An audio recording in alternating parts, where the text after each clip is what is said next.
જય જિનેન્દ્ર, પ્રણામ. જૈન સાહિત્ય એકેડેમી ટ્રસ્ટ અને K J Somaiya college centre for studies in Jainism તરફથી આપ સર્વનું ફરી એકવાર સ્વાગત. જૈન સાહિત્યની પ્રાથમિકા કોર્સ અંતર્ગત વ્યાખ્યાનનો આજે 8મો મણકો છે. આપણે જૈન ઇતિહાસ, જૈન કળા, જૈન સંગીત વિશે અનેક મહત્વની વાતો આજ સુધી વિદ્વાન વક્તાઓ પાસેથી સાંભળી. જૈન સાહિત્યની સમૃદ્ધિનો અનુભવ પણ મેળવ્યો. ખરેખર આપણો આ પ્રયાસ આપણા આવનારા અભ્યાસક્રમ વિશેની આપણી સમજને વધારે ને વધારે સઘન બનાવી રહ્યો છે. આજે જૈન સાહિત્ય, મધ્યકાલીન જૈન સાહિત્યના કેટલીક કવિતાઓનો આસ્વાદમૂલક પરિચય કરાવશે કચ્છથી પધારેલા ડોક્ટર રમઝાન હસણિયા. રમઝાનભાઈનો વિશેષ પરિચય તો ડોક્ટર અભય દોશી આપશે. હું ડોક્ટર અભય દોશીને આપની સમક્ષ આમંત્રિત કરું એ પહેલા ડોક્ટર અભયભાઈ વિશે બે વાત. ડોક્ટર અભયભાઈ દોશી જૈન સાહિત્ય, જૈન તત્વના અભ્યાસુ છે. મુંબઈ યુનિવર્સિટીમાં ગુજરાતી વિભાગમાં તેઓ અધ્યાપક પણ છે. એમના હાથ નીચે જૈન સંશોધકો, ગુજરાતી સાહિત્યના સંશોધકો તૈયાર થાય છે. અને એનાથી સૌથી વધારે મહત્વની વાત એ છે કે જૈન સાહિત્ય એકેડેમીનો આપણે આજે જે અભ્યાસક્રમ બનાવી રહ્યા છે એ અભ્યાસક્રમની ટીમના તેઓ એક મહત્વના સભ્ય પણ છે. અમે જે અભ્યાસક્રમ ઓનલાઈન બનાવવાના છીએ અને સાથે સર્ટિફિકેટ કોર્સ માટે આપણે જે અભ્યાસક્રમ તૈયાર કર્યો છે અને એના કોર્સ આર્કિટેક્ચર જેને કહેવાય, કોર્સનું જે બંધારણ બનાવી રહ્યા છીએ એમાં અભયભાઈનું પ્રદાન ઘણું જ મહત્વનું છે. અભયભાઈનું જૈન તત્વ, જૈન સાહિત્ય વિશેના જ્ઞાનનો પરિચય આપણે ક્યારેક ફરી એકવાર માણવાના છીએ, પરંતુ એ પૂર્વે અત્યારે તેઓ આપણને રમઝાનભાઈ હસણિયાનો પરિચય કરાવે અને ત્યારબાદ રમઝાન હસણિયાને આજના વ્યાખ્યાન માટે આમંત્રિત કરે. હું ડોક્ટર અભયભાઈને વિનંતી કરીશ કે તેઓ રમઝાનભાઈનો પરિચય કરાવીને આજના વ્યાખ્યાનનો આરંભ કરાવી આપે. ડોક્ટર અભયભાઈ દોશી, ખૂબ આભાર. રમઝાનભાઈ એટલે માધુર્યનો પર્યાય. એમના ચહેરા પર હંમેશા મધુર સ્મિત રમતું જ રહે. તેઓ પોતે એક સારા વક્તા અને સારા ગાયક પણ છે. તેઓ મૂળ કચ્છના ખાખર ગામના છે. તેઓ કુંભાર કુટુંબમાં જન્મ્યા, પણ જૈન સાહિત્ય, જૈન કુટુંબોની આજુબાજુમાં રહેતા હતા. આજુબાજુમાં જે જૈન કુટુંબો રહેતા હતા એને લીધે બચપણથી જ જૈન સાહિત્યના પરિચયમાં આવ્યા. એમાં પણ ખાસ કરીને મુનિ ભુવનચંદ્રજીનો પરિચય થયો. ગુરુનો પરિચય થાય અને ગુરુનો સંગાથ મળે તો આખા જીવનના માર્ગ બદલાઈ જાય. અને એથી જ રમઝાનભાઈના જીવનમાં અહિંસા, અનેકાંત અને અપરિગ્રહના સંસ્કારો ઊંડાણમાં ઉતર્યા. તેઓ પોતે MA થયા, MAમાં પહેલા ક્રમે આવ્યા. એ પછી MPhil થયા, MPhilમાં પણ પ્રથમ ક્રમે રહ્યા. અને PhD કરવાનું નક્કી કર્યું ત્યારે પણ એમણે ગુજરાતી કવિતામાં અધ્યાત્મ વિષય પર PhD કર્યું. ડોક્ટર દર્શનાબેન ધોળકિયાના માર્ગદર્શનમાં એમણે PhD કર્યું અને ડોક્ટર દર્શનાબેન ધોળકિયાના માર્ગદર્શનમાં એમણે આ જે PhD કર્યું એની અંદર તેઓ કેટલા ઊંચા ગજાના કવિઓના પરિચયમાં આવ્યા. સુંદરમ હોય, મકરંદ દવે હોય, રાજેન્દ્ર શાહ હોય, એવા અનેક કવિઓને એમણે આત્મસાત કર્યા. અને એથી જ એમની વાણીમાં એ અધ્યાત્મનો ગરવો સાદ સંભળાય છે. મુંબઈ જૈન યુવક સંઘના આમંત્રણથી તેઓ એ મુંબઈમાં પર્યુષણ વ્યાખ્યાનમાળામાં વ્યાખ્યાનો આપ્યા. એ જ રીતે જૈન અધ્યાત્મ સ્ટડી સર્કલના ઉપક્રમે પણ મુંબઈમાં અનેક વાર વ્યાખ્યાનો આપ્યા.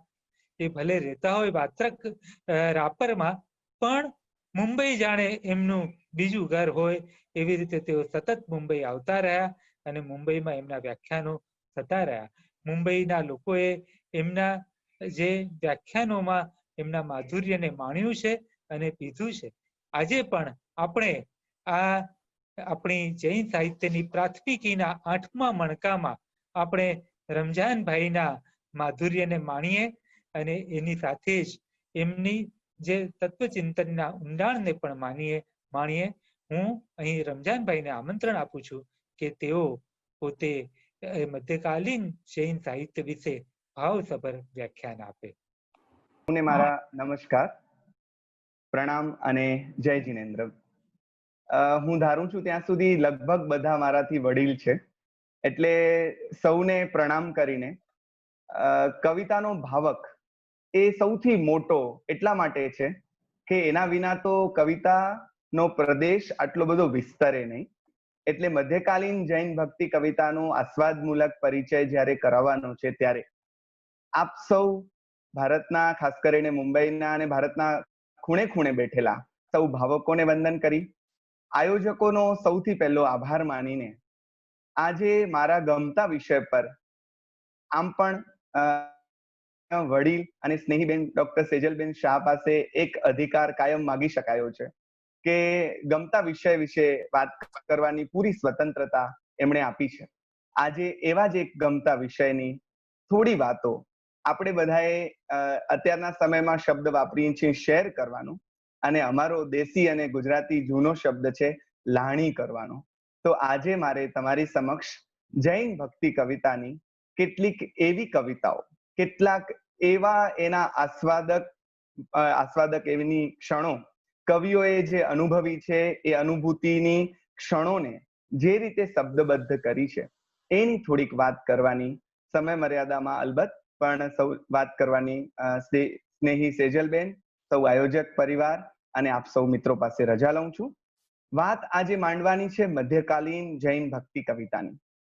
આપ સૌ મધ્યકાળના હવે ધીરે ધીરે અભ્યાસી થઈ રહ્યા છો, ત્યારે અમે બધા વિદ્યાર્થીઓ સમક્ષ મધ્યકાળની વાત કરવા બેસીએ ત્યારે એમ કહીએ કે આચાર્ય હેમચંદ્રથી માંડી અને દયારામ સુધીનો સમય, ઈસુની લગભગ 11મી-12મી સદીથી માંડીને લગભગ 1850-18મી સદીના પૂર્વાર્ધ સુધીનો સમય એને મધ્યકાળ કહીએ. અને આ કાળ જે છે મિત્રો, મજાની વાત એ છે કે આ કાળમાં બે વિશેષતાઓ સૌથી વધારે રહી.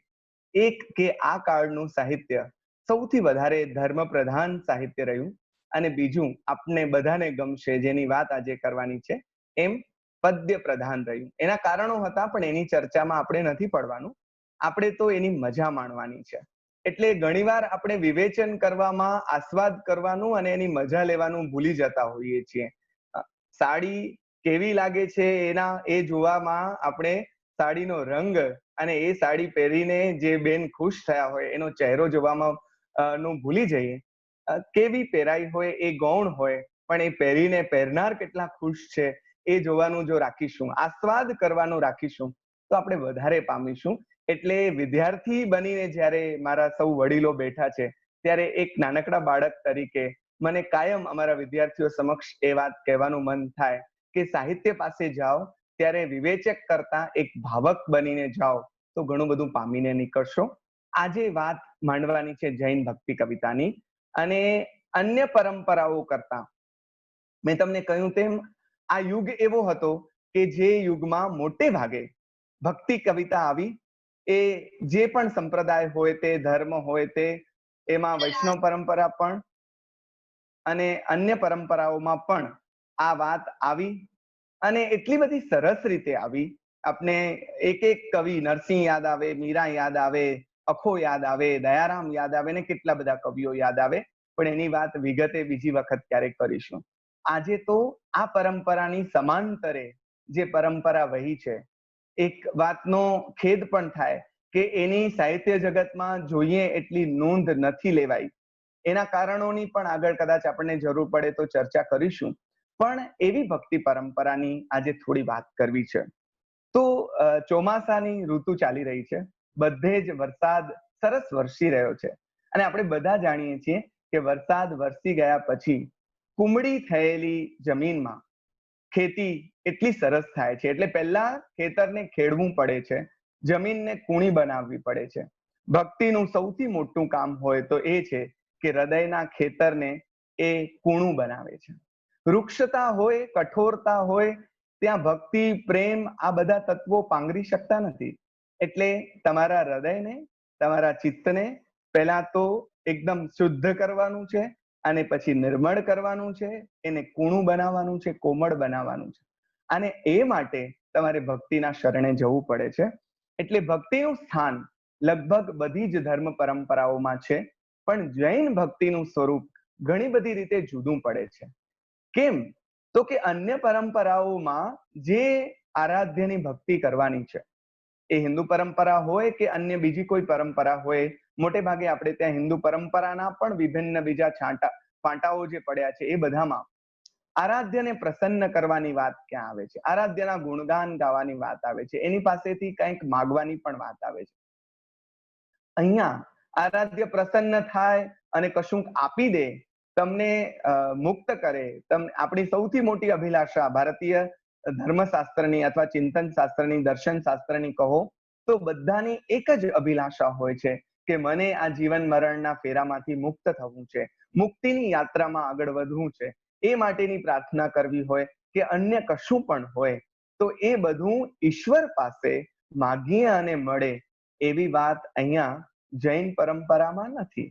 છતાં પણ જૈન પરંપરામાં જે ઈશ્વરને ભજવાનો છે એ ઈશ્વર તો છે વિતરાગ પરમાત્મા, એવા પરમાત્મા કે જે રાગ દ્વેષથી પર છે અને છતાં પણ કશું જ આપવાના નથી, કશું લેવાના નથી, ન તો કોઈના ઉપર પ્રસન્ન થવાના છે, ન તો કોઈના ઉપર નારાજ થવાના છે. છતાં પણ આવા ઈશ્વરની વિશે અથવા એના પ્રત્યેના ભક્તિભાવને વ્યક્ત કરવા આપણે ત્યાં પુષ્કળ પુષ્કળ પુષ્કળ પ્રેમાનંદનો શબ્દ વાપરીને કહીએ તો અઢળક ભક્તિ સાહિત્ય આપણને મળે છે. તો આ ભક્તિ સાહિત્યની પરંપરા અન્ય સાહિત્યની પરંપરાઓ કરતા જુદી એટલા માટે છે કે અહીંયા જે ઈષ્ટ છે, પરમ તત્વ છે, એને પ્રસન્ન કરવાનું નથી. તો લક્ષ્ય શું છે? તો જવાબ મળે છે કે ભક્તને ભગવાન ગમે છે એટલે એના ગુણ ગાવા છે, એને હૃદયમાં સ્થિર કરવા છે એટલે ગાવા છે, એના ગુણગાન ગાવા છે, પોતાની દીનતાનું ક્યાંક નિવેદન કરવું છે, પોતાના પાપોનું ક્યાંક પ્રાયશ્ચિત કરવું છે. અને એવું તો કેટલું બધું આ કવિતાઓમાં આવશે, પણ મૂળ તો ભગવાન હવે કશું આપવાના નથી, પણ એમણે જે આપ્યું છે એ બહુ બધું છે. આપણે બધા નમોત્થોણમ જે બોલીએ છીએ એમાં બોલીએ છીએ, નમોત્થોણમ માં આનો જવાબ આપણને મળે છે કે કેમ આ ભગવાનની આપણે આટલી બધી પ્રાર્થના અથવા આટલી બધી સ્તુતિ કરીએ છીએ. તો કે એણે આપણને જે આપ્યું છે ને એ શું આપ્યું? ધમ્મ દયાણમ, ધમ્મ દેશ્યાણમ, ધમ્મ નાયગાણમ, ધમ્મ સારીણમ, ધમ્મ વરચૌરંત ચક્કવટીણમ. ધર્મ તત્વ આપ્યું છે, ધર્મનો માર્ગ આપણને પ્રરૂપિત કરીને આપ્યો છે. માત્ર હવે તો આપણે ચાલવાનું છે, જેવું સંસાર છે જેવો એવું યથાતથ આપણને દર્શન કરાવ્યું છે. તો આની પરંપરા આપણે ત્યાં જ્યારથી આપણા એટલે મહાવીર સ્વામીની વાત કરીએ કે એના પહેલા પણ હશે, પણ આપણે ત્યાં ચતુર્વિંશતિકા મળે, લોગસ સૂત્ર મળે, ઉત્સગરમ મળે, અને એ પરંપરાએ આપણે આજે જેની વાત કરવાની છે એ મધ્યકાળમાં આપણને મળે છે ધોળ, ધવલ, ફાગુ, રાસ, હુંડી અને બીજા સ્તવનો, જેની વાત આજે મુખ્ય કરવાની છે. એક સ્પષ્ટતા મારે કરવાની જ હોય કે આપણે મધ્યકાળમાં પહેલા એવું માનતા કે નરસિંહ થી કાળ શરૂ થાય અને દયારામ પર પૂરો થાય, પણ એના પહેલા પણ પુષ્કળ સાહિત્ય રચાયું છે. એની કદાચ જરૂર પડશે તો આગળ વાત કરીશું. પણ આ બધા સ્વરૂપોમાં અને એમાં પણ સ્તવનોના પણ કેટલા બધા પ્રકાર, તિથિના સ્તવન, ગુણ વર્ણનના સ્તવન, તીર્થના સ્તવન, આત્મનિવેદનના સ્તવન, ઉલ્લાસની અભિવ્યક્તિના સ્તવન, ભગવાનના જીવન વર્ણનના સ્તવન, અધ્યાત્મની અનુભૂતિને વર્ણવતા સ્તવન, મહિમા મંડનના સ્તવન, ઓલંભો આપતા એટલે કે ઠપકો આપતા સ્તવન, શાસ્ત્રીય રાગ સ્તવન, શાસ્ત્રીય ચર્ચા કરતા સ્તવન, અને એવી તો કેટલી બધી યાચના, ચોવીસીઓ કેટલી બધી આપણે ત્યાં મળે છે. મિત્રો, ઘણા બધા પ્રકારે આ ભક્તિ સાહિત્ય આપણે ત્યાં મળે છે, પણ આજે એમાંથી વિશેષ કરીને સ્તવન સાહિત્ય વિશે આપણે વાત કરીશું. જેમાં મારી ચાંચ થોડી ઘણી ડૂબે છે. બાકી તો એટલું બધું છે કે નરસિંહ એમ કહે આટલા બધા ભક્તિના પદો આપ્યા પછી સમદરમાં ચરકલડે ચાંચ બોડી, મારી સ્થિતિ આવી જ છે. હું એક નાનક ચકલું છું અને એ ચકલાની ચાંચમાં જેટલું આવશે એટલી વાત કરવાની આપ સૌની સમક્ષ રજા લઉં. આ બધાની ભાષા જુદી, ઢાળ જુદા, વિષય જુદા, કદ જુદા, આ બધામાં જે વૈવિધ્ય છે આ વૈવિધ્યની પણ આપણે થોડી ઘણી મજા લેવાની કોશિશ કરીશું. અને કેટલા બધા નામ સ્મૃતિમાં ચડી આવે. આનંદગંજી મહારાજનો વિશે અહીંયા ઘણી વાત થઈ ગઈ છે, એમની વાત હું નહીં કરું, પણ ઉપાધ્યાય યશોવિજયજી મહારાજ, દેવચંદ્રજી મહારાજ, ચિદાનંદજી મહારાજ, ઉત્તમ વિજયજી, રામ વિજયજી, મોહન વિજયજી અને એવા તો કેટલાય ઉત્તમ સાધુ પુરુષો એમની વાણીની આજે આપણે એક અછડતી ઝલક મેળવવાની છે. આ અધ્યાત્મની કવિતા કેમ જુદી તરી આવે છે? હું જ્યારે અધ્યાત્મ કવિતા વિશે પીએચડી કરતો હતો ત્યારે મારા ગાઈડને મેં પૂછેલું કે ઓહો, આ બધા આવી અનુભૂતિ કરીને આ કવિતા કરી છે, તે કેવી એક ક્ષણ હશે જ્યારે એમણે આ અનુભવ્યું હશે, અને કેટલી સરસ રીતે એમણે આ વ્યક્ત કર્યું છે. ત્યારે મને અમારા ગુરુજન ડોક્ટર દર્શનાબેન ધોળકિયા અને એ જ જવાબ મને મારા બીજા પરમ ગુરુજન ઉપાધ્યાય ભુવનચંદ્રજી મારા પાસેથી મળતો કે આ સંત કવિઓની કવિતા જે તારા હાથમાં આવી છે ને રમજાન, એ કવિતા તો એમણે અનુભવેલા અનુભવની એક ઝાલક છે. તમે હાથ કંકુમાં બોળી અને પછી આમ છાંટા ઉડાડી દો અને છાંટા ઉડે તમારા ઉપર, એ તો માત્ર એક ઝાલક, એક સ્પર્શ કહેવાય. મૂળ અનુભૂતિ તો એવી શબ્દાતીત હોય, ખબર નહીં એને કેવી રીતે વ્યક્ત કરી શકાય. પણ મજા આ વાતની છે કે આટલું તો આપણા હાથમાં આવ્યું છે, આ જો આટલું સુંદર છે તો ઓલી અનુભૂતિ તો કેવી સુંદર હશે. અને આપણું મન લલચાઈ જાય એ દિશામાં જવા માટે કે કાશ આપણને પણ આવી અનુભૂતિ થાય તો કેવી મજા પડે. તો આ કવિતાની ધારા આ સ્તવનના ભક્તિ પ્રવાહમાં વહેતા વહેતા ક્યાંક આપણું મન એ દિશામાં ખેંચાઈ જાય તો ભણશું તો ઘણું બધું, પણ જો વહેશું નહીં આ પ્રવાહમાં તો ધાર્યું કામ નહીં થાય. સર્ટિફિકેટ તો આપણને મળશે, પણ કામ તો અંદર કરવાનું છે, એ આ ભક્તિ પ્રવાહમાં વહીશું ત્યારે થશે. એટલે આ જૈન ભક્તિ કવિતા એની બીજી એક વિશેષતા એ છે કે એનો ભક્ત જાણે છે કે એના પાસેથી કશું જ મળવાનું નથી, છતાં પણ એની ભક્તિ કરે છે. એટલે આ મૂળથી નિસ્વાર્થ પ્રેમ છે, મૂળથી નિરપેક્ષ ભક્તિ છે, કોઈ અપેક્ષા નથી. માત્ર વો દેખે ન દેખે ઉનકી ખુશી है, वो देखे न देखे उनकी खुशी है, मगर हम तो उनकी तरफ देखते हैं. સુંદરમની પ્રિયતમાના સંદર્ભમાં કહેવાયેલી આ કવિતા છે. તો એ જુએ કે ન જુએ, એ તો એની ખુશીનું કારણ છે. એ જુએ તોય ભલે, ન જુએ તોય ભલે, અમે તો એના તરફ જોયા કરીશું. તેમ ભગવાનને પણ જાણે આ ભક્ત, ભગવાન જુએ કે ન જુએ, એ વ્યક્ત થાય કે ન થાય, આપણે તો આપણા પ્રવાહમાં વ્યક્ત થઈશું. આપણે જે ભગવાનની ભક્તિ કરવાની છે, મેં તમને ફરી કહ્યું તેમ, એ કોઈ લીલાધર પુરુષ નથી. અહીંયા તો કર્મ લીલાનું ગાન કરવાનું છે. આનંદગંજી મહારાજની વાત નથી કરવાની, છતાં પણ એમનું એક જાણીતું સ્તવન છે. કોઈ કહે લીલા રે અલખ અલખ તણી રે, લખ પૂરે મન આશ, કપટ રહિત ને લીલા નવી ઘટે રે, લીલા દોષ વિલાસ. કોઈ કહે લીલા રે અલખ અલખ તણી રે, લીલા દોષ વિલાસ, કપટ રહિત ને લીલા નવી ઘટે. આપણે જે ઈશ્વરને ભજવાના છે, એને નથી તો કોઈને આ રીતે ઉગાર્યા, ચમત્કાર કર્યા, બચાવ્યા, એવી કોઈ વાત, ચમત્કારની વાત આવે છે તો પણ એ વાત પડોશી પરંપરાઓના સ્પર્શ રૂપે ક્યાંક ક્યાંક આપણને એની વાત દેખાય, પણ મૂળ તો પરમ તત્વ, એના ગુણગાન અને એ કેવા છે એની વાત આપણને અહીંયા ગાવામાં આવી છે. એટલે આ મારે જે તમને કહેવાનું છે, આજે સીધા વિષય ઉપર આવીએ. 2 કલાક પણ આ વાત ચાલે તો પણ ખૂટે નહીં, એટલી આ મજાની વાત છે. પણ મારે 50 મિનિટમાં આ વાત સંકેલવાની છે, એટલે થોડા હનુમાન કૂદકા લગાડું તો માફ કરજો. શરૂઆત કરીએ એક સરસ મજાની સ્તુતિથી. સ્તુતિ જાણીતી છે અને થોડી નવી છે, પણ મને છૂટ છે અત્યારની પણ કવિતાઓ લેવાની. એટલે આપણે આ તમે બધા પણ સાથે ભાવથી ગાશો અંદર મનમાં તો ગમશે. મુજ અંતરની એક ઝંખના તારા જેવા થાવાની. આ વાત મુખ્ય છે. રાગી મટીને તારા જેવા વિતરાગી બનવાની. મારા અંતરની જે ઝંખના છે, એ ઝંખના માત્ર એટલી છે, મુજ અંતરની એક ઝંખના તારા જેવા થવાની.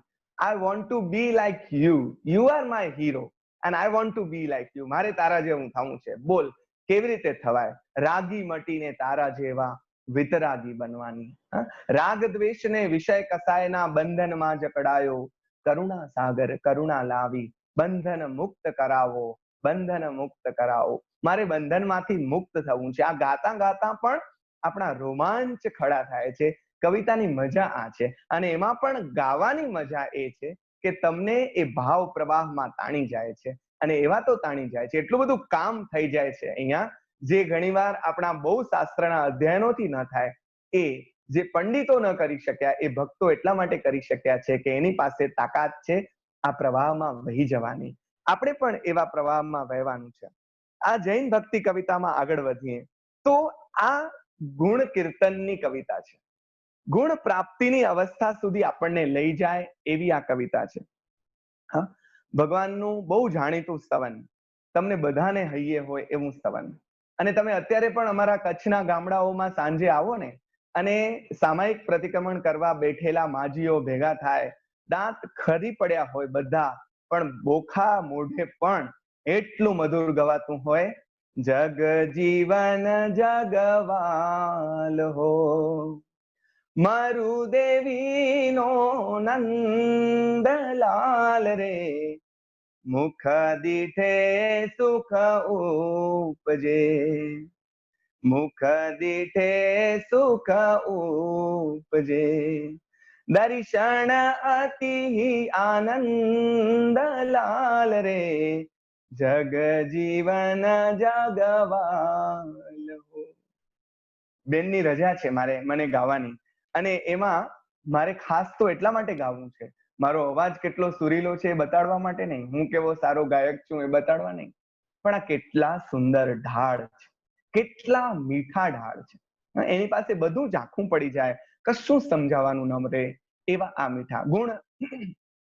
જગજીવન જગવાલ હો, મરુ દેવીનો નંદ, મુખ દીઠે સુખ ઉપજે. બીજું કશું જ જોઈતું નથી, એના મુખના દર્શન માત્રથી મને સુખ ઉપજે છે.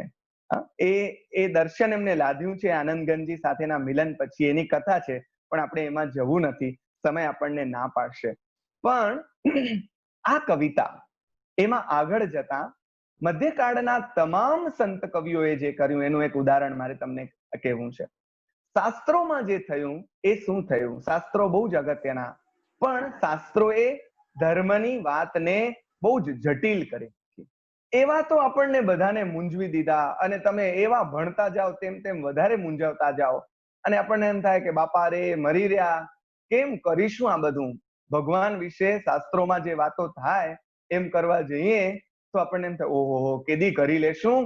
અને આ કવિ આપણા ઉપાધ્યાય યશો વિજયજી મહારાજ તમને એમ પૂછે કે બોલ, do you want to be a God?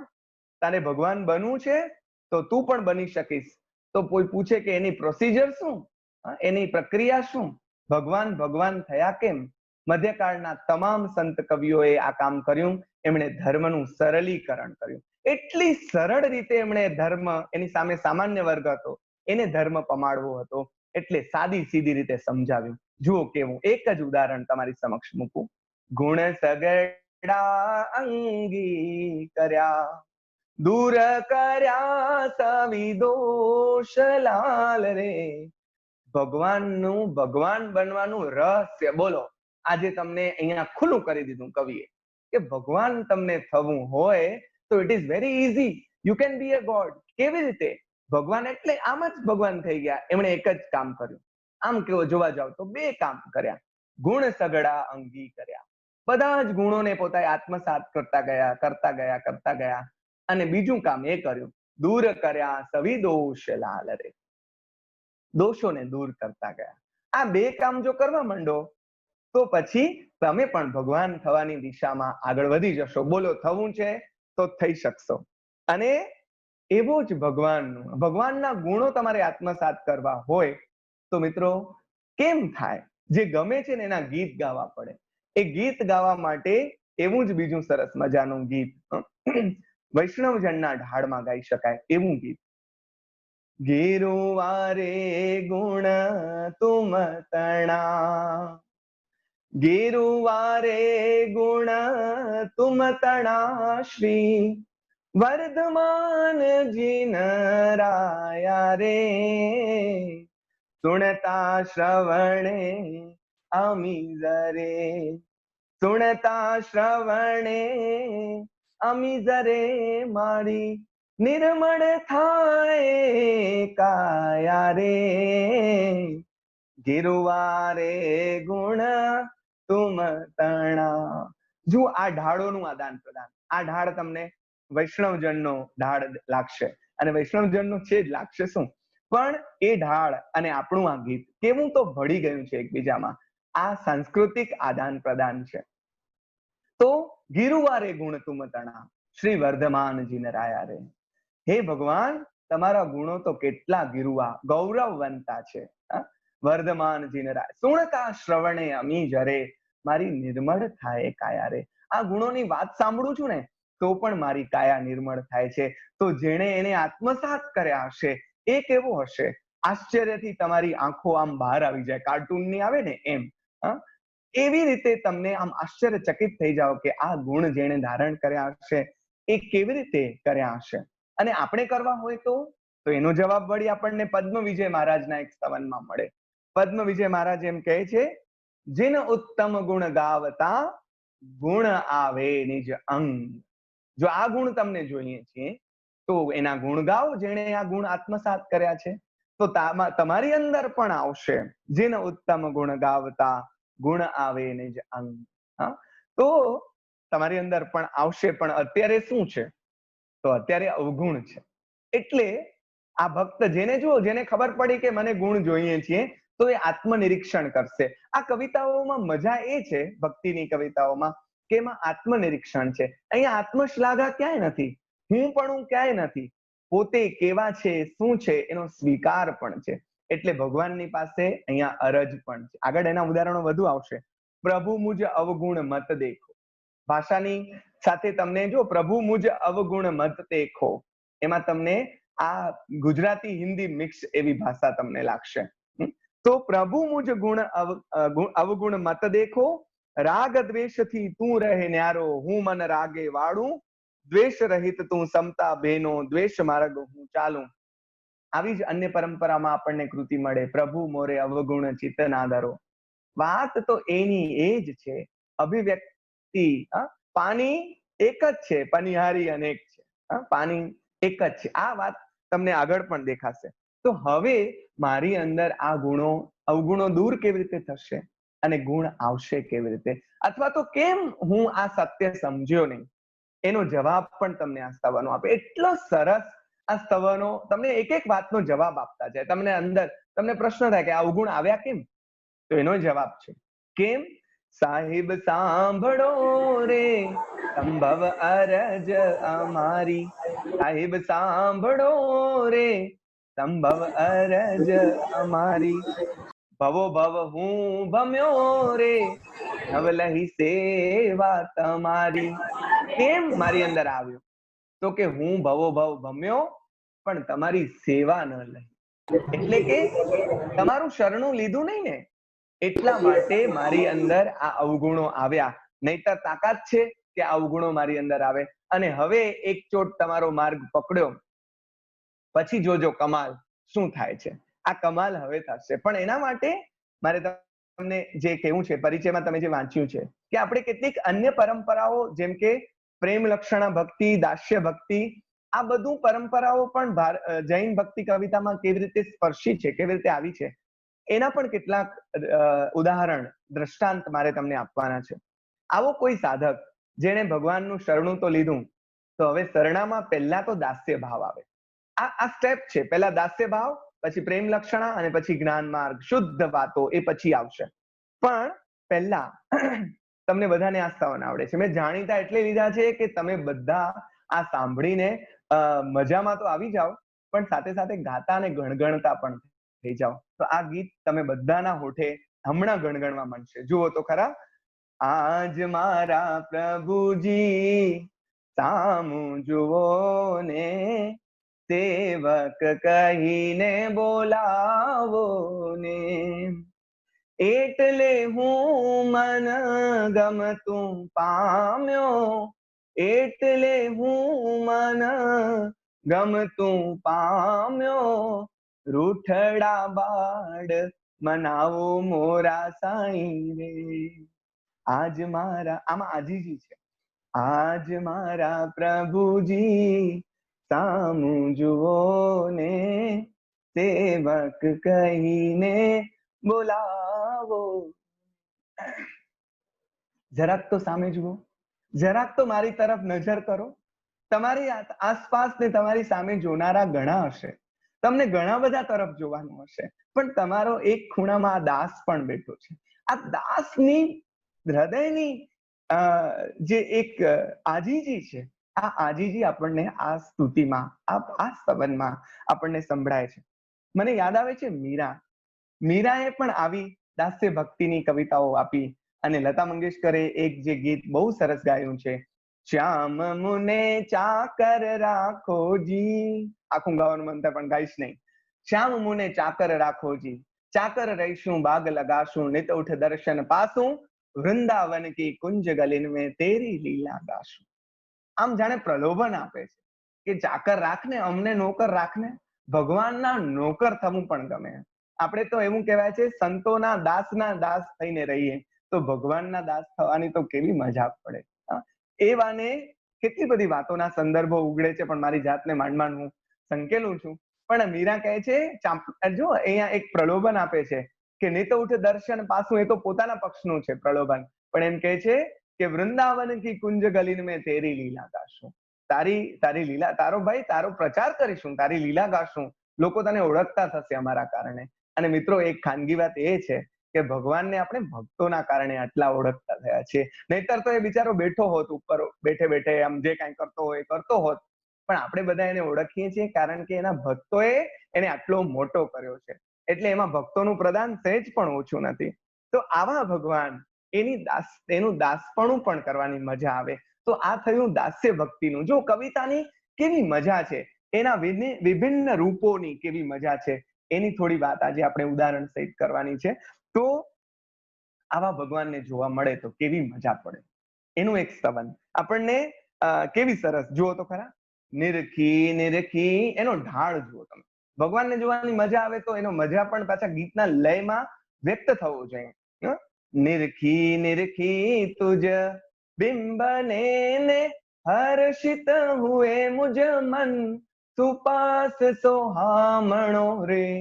નિરખી નિરખી તુજ બિંબને રે હર્ષિત હુએ મુજ મન, સુપાસ સુહામણો રે. અરે તારા બિંબને જોઈને, તને તો જોવા મળ્યા નથી, પણ તારું બિંબ જોઈએ, પ્રતિબિંબ જોઈએ છે, મૂર્તિ જોઈએ છે, એને જોઈને પણ મારું મન હરખાઈ જાય છે. તું પાર્શ્વ સોહામણો રે. કેવો મસ્ત લાગે છે, આજની ભાષામાં કહીએ તો હેન્ડસમ, દેખાવડો મસ્ત, જોરદાર, ગમી જાય ને પ્રેમમાં પડી જવાય એવો.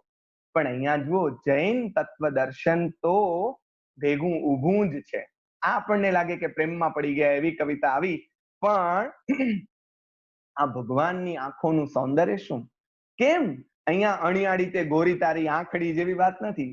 એમાં એની આગળની લીટી તો જુઓ, નિર્વિકારતા નયન માને, મુખડું સદા પ્રસન્ન, સુપાસ સોહામણો રે. આ ભગવાનની આંખોની શોભા શું છે? નિર્વિકારતા નયનમાં, મુખડું સદા પ્રસન્ન. નિર્વિકારતા, એની આંખોનું સૌંદર્ય એટલે આ કે આપણે અત્યારે ભગવાનોને હીરા માણેક મોતી આંખોમાં પહેરાવી દઈએ છીએ અને પછી એની આંખોની જે નિર્વિકારતા છે એને ઢાંકી દઈએ છીએ. મિત્રો, હાથ જોડીને વિનંતી છે કે દેરાસરમાં ભગવાનની આંખો લગાડવાની જરૂર નથી. એની આંખોમાં તો નિર્વિકારતા દેખાવા તો દો. ભગવાનને સોને મઢી દઈશું આપણે. અરે સોને મઢેવા હોત તો ભગવાન પોતે જ પોતાના જીવનમાં પોતાને મઢી દીધા હોત. આપણે તો એના જે બધું જ છોડીને બેઠેલો આ માણસ, અને એને આપણે પાછા વાઘા પહેરાવી. અમારા કવિ તેજની એક સરસ કવિતા છે કે કવિ એક વખત દેરાસરમાં ચોરી થાય છે અને પછી બધા એક ભગવાનનો હાર ચોરાઈ જાય છે. એટલે કોઈ પ્રશ્ન કરે છે આવીને ભગવાનને કે ભગવાન, આવા મોટા ભગવાન થયા તમે અને તમારો હાર ચોરાઈ ગયો, તમને કાંઈ ખબર ન પડી? આવું તે હોતું હશે ભલા માણસ. ત્યારે ભગવાન જાણે જવાબ આપે છે કે ભાઈ, કોક પહેરાવી ગયું તેમ કોક ઉતારી ગયું, મને શું ફરક પડે છે? જેને કોક પહેરાવે તોય કે ઉતારી જાય તોય કાંઈ ફરક નથી પડતો. એવા ભગવાનને આપણે આ રીતે એની નિર્વિકારતામાં રસ હોવો જોઈએ, આપણે એના મુખડાની પ્રસન્નતામાં રસ હોવો જોઈએ. અને આવા ભગવાન દેખાય ત્યારે अखियां हरखण लागी हमारी, अखियां हरखण लागी। આંખો હરખાય છે. જો વાત આ છે, હરખાય તો ચહેરો, અહીંયા સ્મિત ફરકે, અહીંયા અખિયા હરખણ. વાંચવાની આખરે આંખો છે, પ્રેમમાં પણ આંખો વંચાય, તેમ અહીંયા અખિયા હરખણ લાગી હમારી, અખિયા હરખણ લાગી, દર્શન દેખત પાસ જીણંદ કો, દર્શન દેખત पास जिणंद को, भाग्य दशा अब जागी हमारी, अखियां हरखण लागी। એને જોતા આંખો હરખાવા લાગી. અરે ભાગ્ય દશા જે અત્યાર સુધી સૂઈ ગઈ હતી એ એકદમ જાગૃત થઈ, અને હવે તો જોજો અમારી યાત્રા કેવી સડસડાટ જશે. આ શાસ્ત્રીય ઢાળમાં જે આગળની પંક્તિઓ છે, જ્ઞાન વિમલ પ્રભુ ધ્યાન ધરંતા, ભવ ભવ ભાવઠ ભાંગી હમારી, ભવો ભવની ભૂખ મારી ભાંગી ગઈ છે, ભવો ભવની ભૂખ મારી ભાંગી ગઈ. હે પ્રભુ, તમને જોયા, તમે સાચા ભગવાન, તમને જોયા, અને મને જે થયું, મને જે મળ્યું, એ તો જેને લાદ્યું હોય તે. મીરાની કવિતા બહુ મજાની કે રામબાણ વાગ્યા, ગાયલ કી ગત ગાયલ જાને ઓર ન જાને કોઈ. તમને વગાડશો ને આ તીર તમને વાગશે ત્યારે તમને વધારે સમજાશે. રમજાન હસણિયાના કહેવાથી નહીં સમજાય, આ જયારે અંદર લાગશે ત્યારે વધારે સમજાશે. તો મારે તો અહીંયા માત્ર આસ્વાદન એ પરિચય કરાવવાનો છે, પણ સેજલબેન અધ્યાપક છે, અને અધ્યાપક બેન તરીકે અને એક વડીલ બેન મારો કાયમ કાન પકડવા વાળા બેન તરીકે મને લેસન કરાવે, તો એક વાત મારે એ પણ કરવાની છે કે આ બધા સ્તવનોમાં કેવી રીતે પાઠાંતરો થયા છે, કેવી રીતે વાત બદલી ગઈ છે. આપણે એકને બદલે બીજા પાઠ ગાતા થઈ ગયા હોય. તમને એકાદું જ ઉદાહરણ આનું લઈશ. શાંતિજીનેશ્વર સાચો સાહિબ, આ જાણીતું સ્તવન છે. એમાં આગળની જે પંક્તિઓ છે, સમય રજા નહીં આપે ગાવાની, કારણ કે 8:45 થવા આવ્યા છે, પણ હો જીનજી તું મેરા મન में, તું મેરા દિલ में, ધ્યાન ધરું પલ પલ में સાહેબજી. હવે એમાં આપણે આગળની કડી આમ ગાઈએ છીએ, ભવમાં ભમતા મેં દર્શન પાયો. આપણે ગાઈએ છીએ આશ પૂરો એક પલ મેં, આ ગાઈએ છીએ. આમાં ઘણા હામીપુર છે, બધા આમ જ ગાતા હશે. હવે આ બે વાતનો મેળ ક્યાંય જામતો નથી. ભવમાં ભમતા મેં દર્શન પાયો, આસ પૂરો એક પલ મેં, આ ક્યાંય મેળ ન પડે. ભવમાં ભમતા દર્શન પાયો એમ કહીએ તો એની સાથે વાતનો અનુસંધાન જળવાવું જોઈએ, એના પ્રમાણે ઉદાહરણ રૂપ વાત આવવી જોઈએ.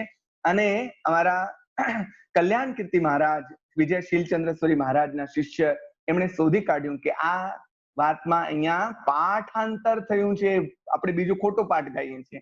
તો સાચું પાઠ શું છે નોંધી લેજો બધા, તમે વિદ્યાર્થીઓ છો ને એટલે લેસન કરવું પડે, તો નોટપેન હાથમાં હોય તો નોંધવા માંડજો. ઈખ ઉગી જ્યું થલ મેં હો જીન, સાચો પાઠ આ છે.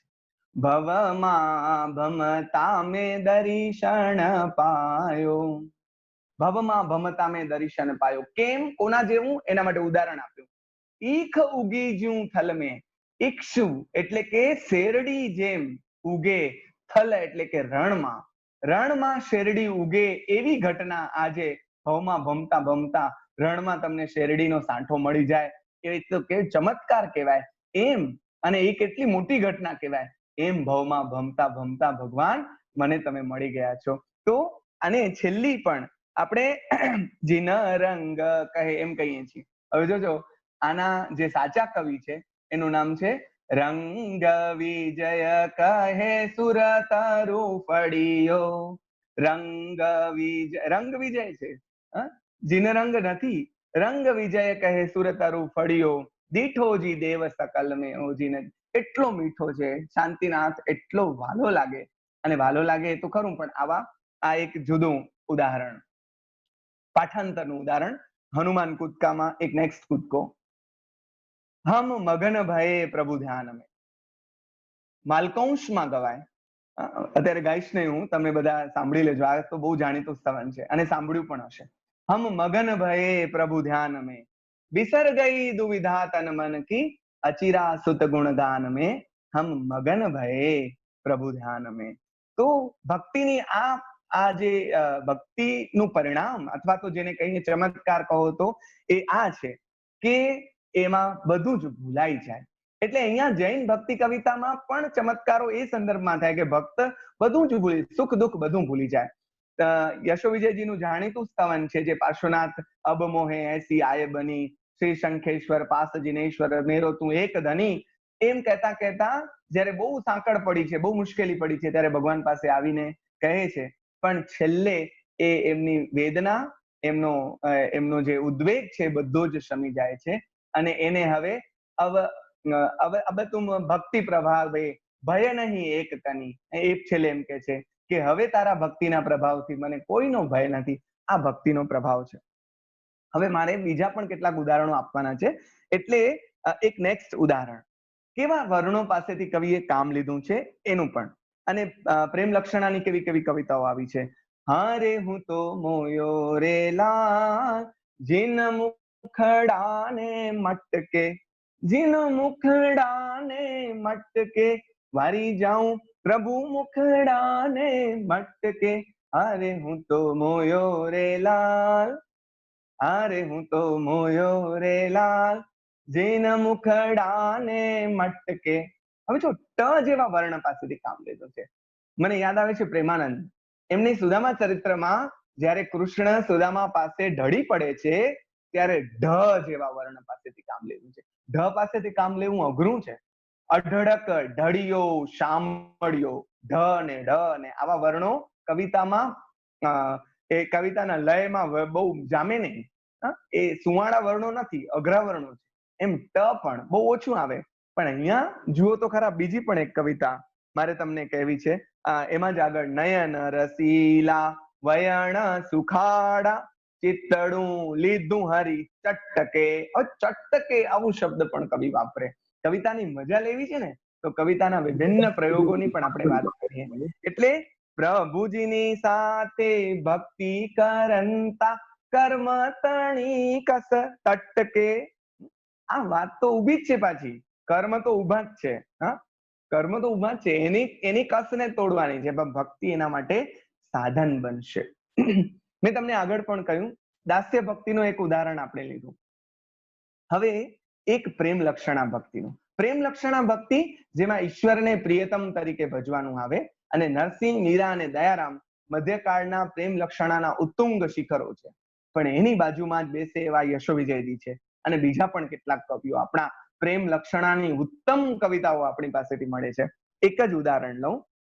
સ્વામી તુમે કાઈ કામણ કીધું, ચિતડું અમારું ચોરી લીધું.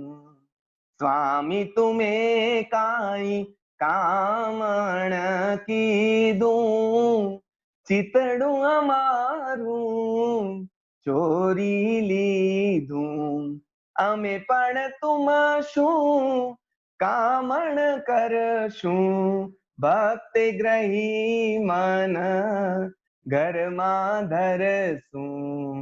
સ્વામી વાસુ પૂજ્ય જીણંદા, મોહના વાસુ પૂજ્ય જીણંદા. હે સ્વામી, તમે અમારા ઉપર જાણે કોઈ કામણ શબ્દ છે ને એ જાદુ કરતા પણ જાદુ ટોના સાથે સમજાવો. ઓલો જાદુ નહીં, એમ ચમત્કાર જેવો જાદુ નહીં, પણ જાદુ ટોના એટલે આમ કાળા જાદુ જેવું હોય ને એ સંદર્ભમાં વપરાય. સ્વામી તું મેં કઈ કામણ કીધું, કઈક જાદુ ટોના કરી લીધું, કઈક દોરો ધાગો કરી લીધો લાગે છે. ચિતડું અમારું ચોરી લીધું, પણ અમે પણ તું શું કામણ કરશું, અમે પણ તારા ઉપર કામણ કરી શકશું, અમારી પાસે પણ તાકાત છે. અને કઈ તાકાત? તો કે ભક્તે ગ્રહી મન ઘરમાં ધરશું, તારા ઘરમાં પણ અમે આવી જશું ભક્તિના પ્રતાપથી. આ પ્રેમ લક્ષણા ભક્તિ. આજ અપરાધ છે મારો રાજા, તું નહીં આવે ઘેર. શ્રીધરાણીનો કાવ્ય યાદ આવે, પણ એની વાત છોડું છું. આ કવિતામાં આગળ જે વાત છે, જો અહીંયા પ્રેમ લક્ષણા, પણ આગળ તો વળી પાછી જૈન તત્વની દર્શનની વાત ક્યાંય છૂટી જતી નથી. એમાં કહે ક્લેશે વાસિત મન સંસાર ક્લેશ રહિત મન તે ભવ પાર. ક્લેશે વાસિત મન સંસાર ક્લેશ રહિત મન તે ભવ પાર. આ વાત તો ઊભી જ છે કે ક્લેશ હશે ત્યાં સુધી સંસાર ઊભો છે અને ક્લેશ જશે ત્યારે આ ભવપાર થઈ શકાશે. એવી ઘણી બધી કવિતાઓ ઋષભ જીનેશ્વર યાદ આવે પણ એને આપણે છોડીએ.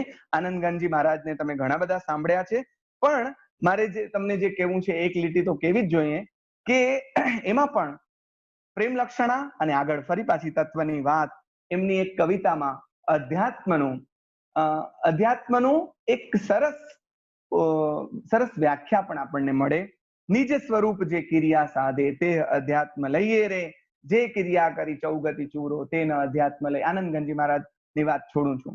મેં કીનો નહીં તુમ બિન ઓર શું રાગ, દિન દિન વાન વધત ગુણ તેરો, જ્યું કંચન પર ભાગ. તારા જેવું પ્રેમ લક્ષણાનું બીજું ઉદાહરણ. અંગુલીએ નવી મેરુ ઢંકાએ, છાબડીએ રવિ તેજ, અંજલિમાં જીમ ગંગન માએ, મુજ મન તિમ પ્રભુ હેજ. આવી પણ ઘણી બધી કવિતા. પણ હવે જુઓ આ વાત ભગવાનને કહે છે કવિ. ઉદયરત્ન કવિ એમ કહે કે મુજ સરખા મેવાસીને જો તું તારે, તારક તો જાણું ખરો, ખોટું બિરુદ શું ધારે. આવી કવિતાઓ અન્ય પરંપરામાં પણ મળે છે.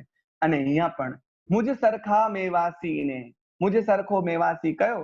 મેવાસી શબ્દ મધ્યકાળનો તમારે કોઠારી સાહેબનો શબ્દકોશ, મધ્યકાલીન શબ્દકોશ ખોલવો પડે અને તમને એ જોવું પડે કે એમાં મેવાસી શબ્દનો અર્થ થાય છે કે નદી કાંઠે જે બખોલ હોય, એટલે કે કોતરો હોય, એમાં જે છુપાઈને ચોર લૂંટારાઓ જે લૂંટ કરે એને મેવાસી કહેવાય.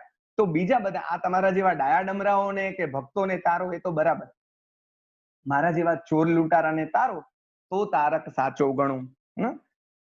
અને દાસ્ય ભક્તિનું એક અન્ય ઉદાહરણ બહુ જ મજાનું, મને એટલું બધું ગમતું. અને આપણને મને સેજલબેને કહ્યું છે કે પ્રભાતિયાના ઢાળમાં કોઈ છે, તો મેં કહ્યું હા, એકાદું ઉદાહરણ આપણે એનું લઈએ. અત્યારે રાત થવા આવી છે પણ આપણે જાણે હૃદયનું પ્રભાત કરવાનું છે એટલે આપણે એનું એક ગીત લઈ જ લઈએ. બેન રજા આપશે મને એમ છે. હે તાર હો તાર પ્રભુ, મુજ સેવક ભણી, જગતમાં એટલું સુજસ લીજે. તમને યાદ આવશે, હે જાગને જાગવા. હવે એ જ ધાર, દાસ અવગુણ ભર્યો, જાણી પોતા તણો, દયાનિધિ દીન પર દયા કીજે. હે તાર માંડ માંડ આના પછી બોલી શકાય એવું ભાવ વિભોર કરી દે એવું આ સ્તવન છે. દેવચંદ્રજી મહારાજ જે આપણને આખા તત્વના ગીતો જેને આપ્યા છે, એને આવું પણ ગીત આપણને આપે, દાસ્ય ભક્તિનું ગીત. અને તાર હો તાર પ્રભુ, મુજ સેવક ભણી, જગતમાં એટલું સુજસ લીજે. મારા જેવાને તાર, તને જશ મળશે. તારા માણસોને તો તારીશ, એમાં તારું કાંઈ નહીં, મારા જેવાને તારીશ ને તો તને જશ મળશે. દાસ અવગુણ ભર્યો, જાણી પોતા તણ. જરાક તો આમાં લાગવગ લગાડ હે મારા ભાઈ, જરાક તો લાગવગ લગાડ. અને મને તું હે દયાનિધિ, આ દીન પર શબ્દ વાપર્યો છે, દીન. હે દયાનિધિ, દીન પર દયા કીજે. આ ગરીબ માણસ છે, એના ઉપર જરાક તો દયા કર, જરાક તો દયા કર. પણ આ કવિતા એટલી બધી ભાવ વિભોર કરી દે એવી, અને એનું કારણ એક એ સરસ ગવાય છે એટલા માટે પણ. એમાં આગળની કવિતાની મજા જુઓ. આ લેવલનો કવિ પણ ફરી પાછો જૈન તત્વ દર્શન તો ઊભું જ રહે એ સાથે આવે કે સ્વામી ગુણ ઓળખી, સ્વામીને જે ભજે, દર્શન શુદ્ધતા તે પામે. અહીંયા બ્લાઇન્ડ ફોલોવર્સ નથી થવાનું. ભગવાનના ગુણોને ઓળખીને પછી એને ભજવાનું છે. એની વાત પણ આ પરંપરાના કવિઓએ ચોખ્ખી કહી છે. સ્વામી ગુણ ઓળખી સ્વામીને જે ભજે, આંધળું અનુકરણ કરવાની વાત નથી. અને છેલ્લે આમાં જ છેલ્લે એટલું છે, વિનતી. હવે જો ઝૂલણા છે આ તો, અને ઝૂલણાને કેવી કેવી રીતે રમાડી શકાય, ઝૂલણા છંદનું નામ છે. તો ઝૂલણા છંદને કેવી રીતે રમાડી શકાય. વિનતી, ઝડપથી, તમારી પાસે સમય નથી ને, આપણી પાસે નથી, તો અહીંયા એમ કહેવાય, વિનતી માનજો, શક્તિ એ આપજો, ભાવ સ્યાદવાદના શુદ્ધ ભાવ છે, સાધી સાધક દશા સિદ્ધતા અનુભવી, દેવચંદ્ર વિમલ પ્રભુતા પ્રકાશે. સાધી સાધક દશા સિદ્ધતા અનુભવી, દેવચંદ્ર વિમલ પ્રભુતા પ્રકાશ. એમનામાં પ્રભુતા નહીં આવે. સાધક દશાને પહેલા સાધવી પડશે, પછી સિદ્ધતા અનુભવાશે, અને પછી પ્રભુતા. આ વાત આ કવિ કેટલી નજાકતથી કરી જાય છે. એટલે આ બધા આપણને એમ થાય કે એક થી ચડે એવા કેટલા ઉદાહરણ લઈએ. છેલ્લી કેટલીક વાત મારે આ સમયે, અને એની બધી વાત તો કરવાની હોય પણ એ નહીં થઈ શકે. 9 વાગવા આવ્યા છે. છેલ્લી 5-7 મિનિટમાં કે વધીને 8-10 મિનિટમાં મારે વર્તમાન સમય સાથે આ પ્રવાહને જોડવો છે. આપણે બધા નસીબદાર છીએ કે આ પ્રવાહ આજ પર્યંત વહેતો આવ્યો છે. અને આ વહેતા પ્રવાહમાં કશું પણ ખૂટ્યું નથી. એ આટલી શુદ્ધ કવિતાઓની સમાંતરે આજે પણ મારે કેટલાક નામ તમારી સમક્ષ મૂકવા પડે. અમૃતસુરી મહારાજ, પદ્મસુરી મહારાજ, અત્યારે જે વિદ્યમાન છે વિજયશીલચંદ્ર સુરી મહારાજ, પ્રમુખ કવિ, તપગચ્છના બહુ વિદ્વાન આચાર્ય, એટલા શાસ્ત્રના જ્ઞાતા અને એટલા જ ભીના હૃદય વાળા આ ભગવાન, આ સાધુ ભગવાન આચાર્ય ભગવાન પાસેથી આપણને કેટલી બધી સરસ સ્તવન રચનાઓ મળે. પણ એમાં કેટલા બધા પ્રયોગો થયા છે એની પણ મારે તમારી સમક્ષ વાત કરવી છે. ઉપાધ્યાય ભુવનચંદ્રજી મહારાજની એકાદ કવિતાનું ઉદાહરણ મારે આપવું છે. ધુરંધર વિજય મહારાજ, મુનિચંદ્રજી મહારાજ, કવિ આનંદની પણ આ પરંપરાના વાહક તરીકે થોડીક વાત મારે તમારી સમક્ષ કરવી છે. તો પ્રશમરતી વિજય, આ બધા નામો અત્યારના છે. પણ ભીની ક્ષણોનો વૈભવ, અવધુ તું જ થજે તુજ ચેલો, અને બીજી પણ કેટલાક કાવ્ય સંગ્રહ સાથે આપણને વિજયશીલચંદ્ર સુરી મહારાજ મળે છે.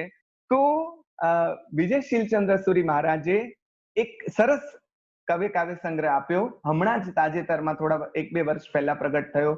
અવધુ તું જ થજે તુજ ચેલો. બેન ગુજરાતી ભાષાના અધ્યાપક છે અને હરીશ મીનાશ્રુને ઓળખે છે. આપણે તમારામાંથી પણ કેટલાક ઓળખતા હશે. તો સાધો કરીને એમને ઘણા બધા કાવ્યો આપ્યા, આખો સંગ્રહ આપ્યો. આમણે અવધુ કરીને સંગ્રહ આપ્યો.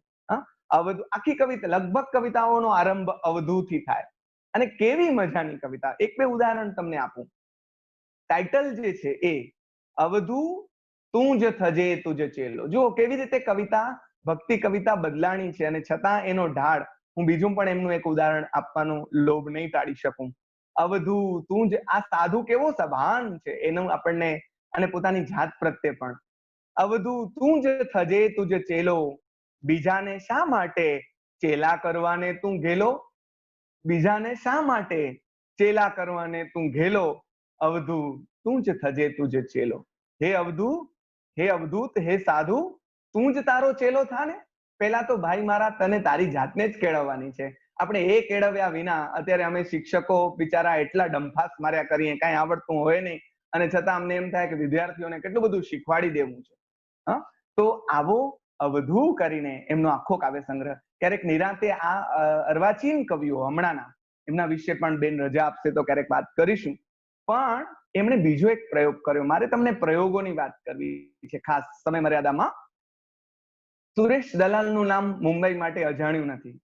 સુરેશ દલાલનો એક કાવ્ય સંગ્રહ છે અખંડ ઝાલર બાજે, ઝાલરી બાજે, સમથિંગ લાઈક ધેટ. એને દિલ્હી સાહિત્ય અકાદમીનો એવોર્ડ પણ મળ્યો છે. હવે એમાં સુરેશ ભાઈએ એક પ્રયોગ કરેલો કે આપણા દાખલા તરીકે ભૂતળ ભક્તિ પદાર્થ મોટું બ્રહ્મલોકમાં નાઈ રે, આટલું, અથવા હે જાગને જાદવા કૃષ્ણ ગોવાળિયા, આટલી લીટી નરસિંહની કવિતામાંથી લીધી હોય, અને પછી આખી કવિતા પોતાની એમણે નવી લખી હોય. આવો જ પ્રયોગ આપણા હમણાંના શીલચંદ્ર સુરી મહારાજે સ્તવનોના સંદર્ભમાં કર્યો છે. મારે તમને આ કાવ્ય સંગ્રહ પણ બતાડવો છે. એ છે પ્રભુ પ્રત્યે સેવાલેખ, એક અબોધ સેવકનો પ્રભુ પ્રત્યે સેવાલેખ.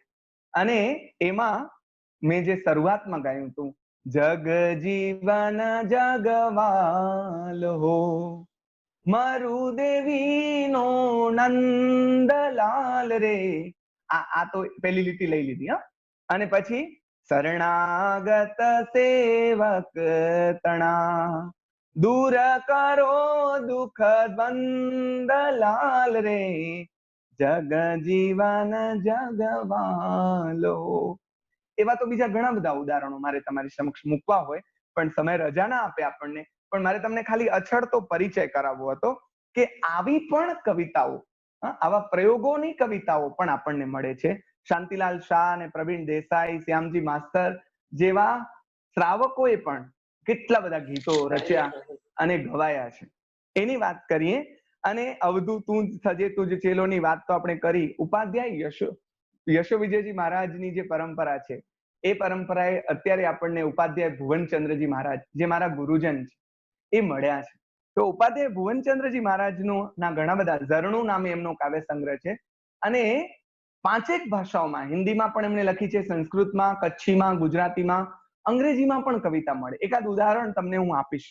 પણ હવે જુઓ, તમને એનું અનુસંધાન ક્યાંક મધ્યકાળ સાથે પણ, પ્રભુ શું બંધાણી મારે એવી હો પ્રીત, પ્રભુ શું બંધાણી મારે એવી હો પ્રીત, હવે ગમતી ના, હવે ગમતી ના જગની કોઈ રીત.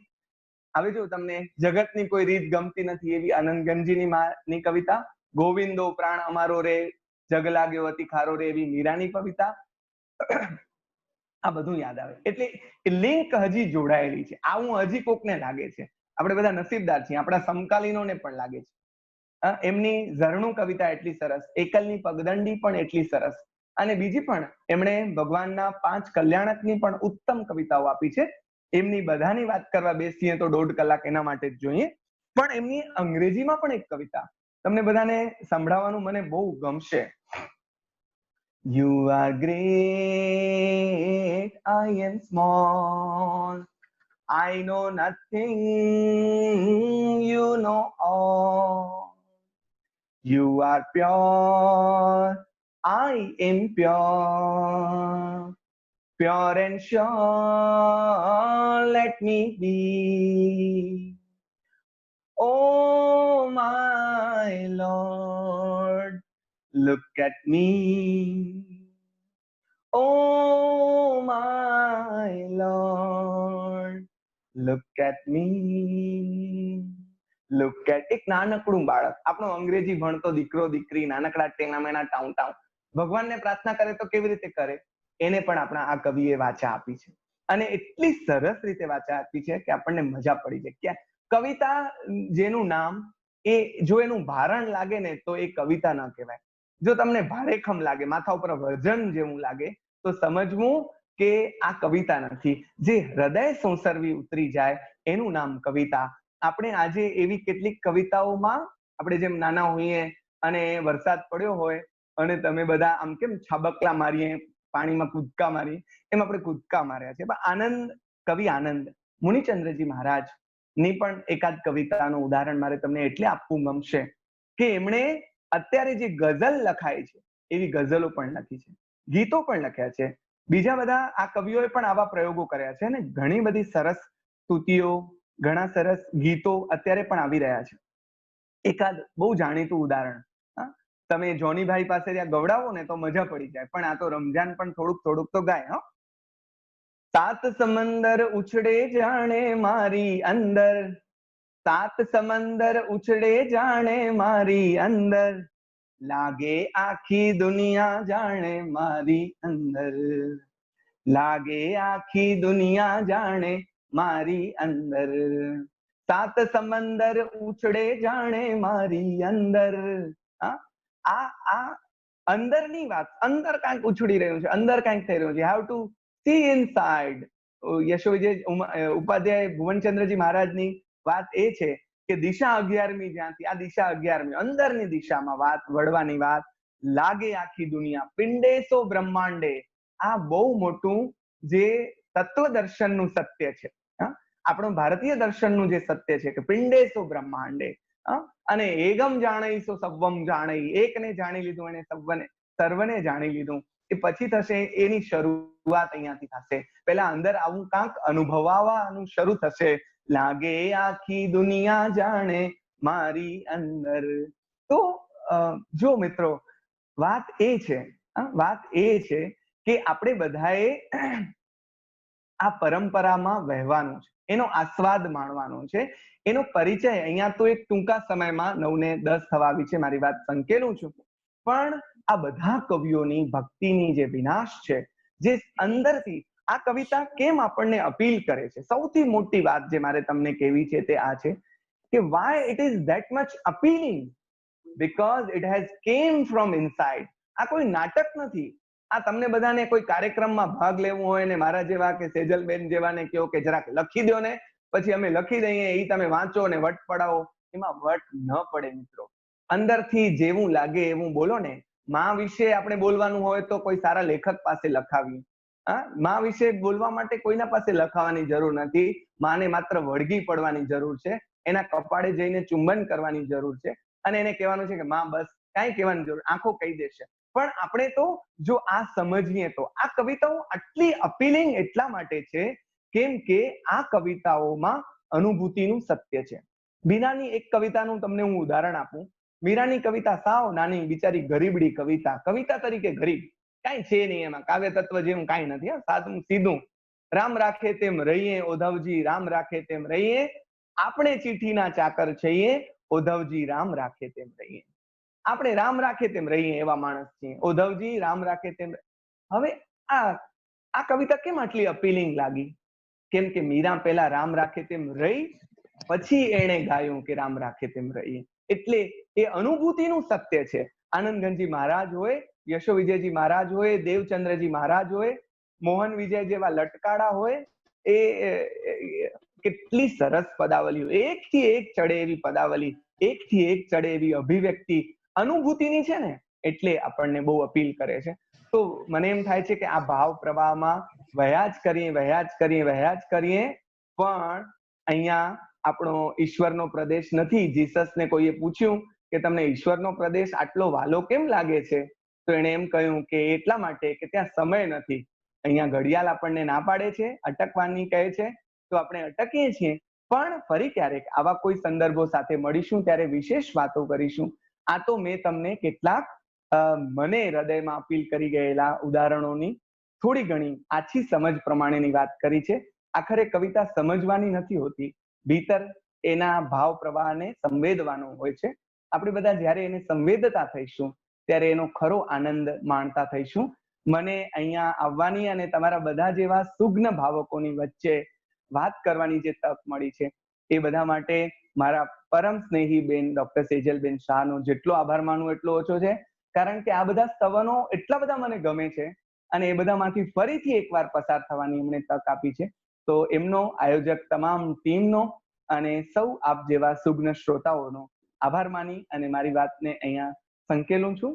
આગળ સેજલબેન જે પ્રમાણે સૂચના આપશે એ પ્રમાણે સૌનો આભાર અને ધન્યવાદ, પ્રણામ.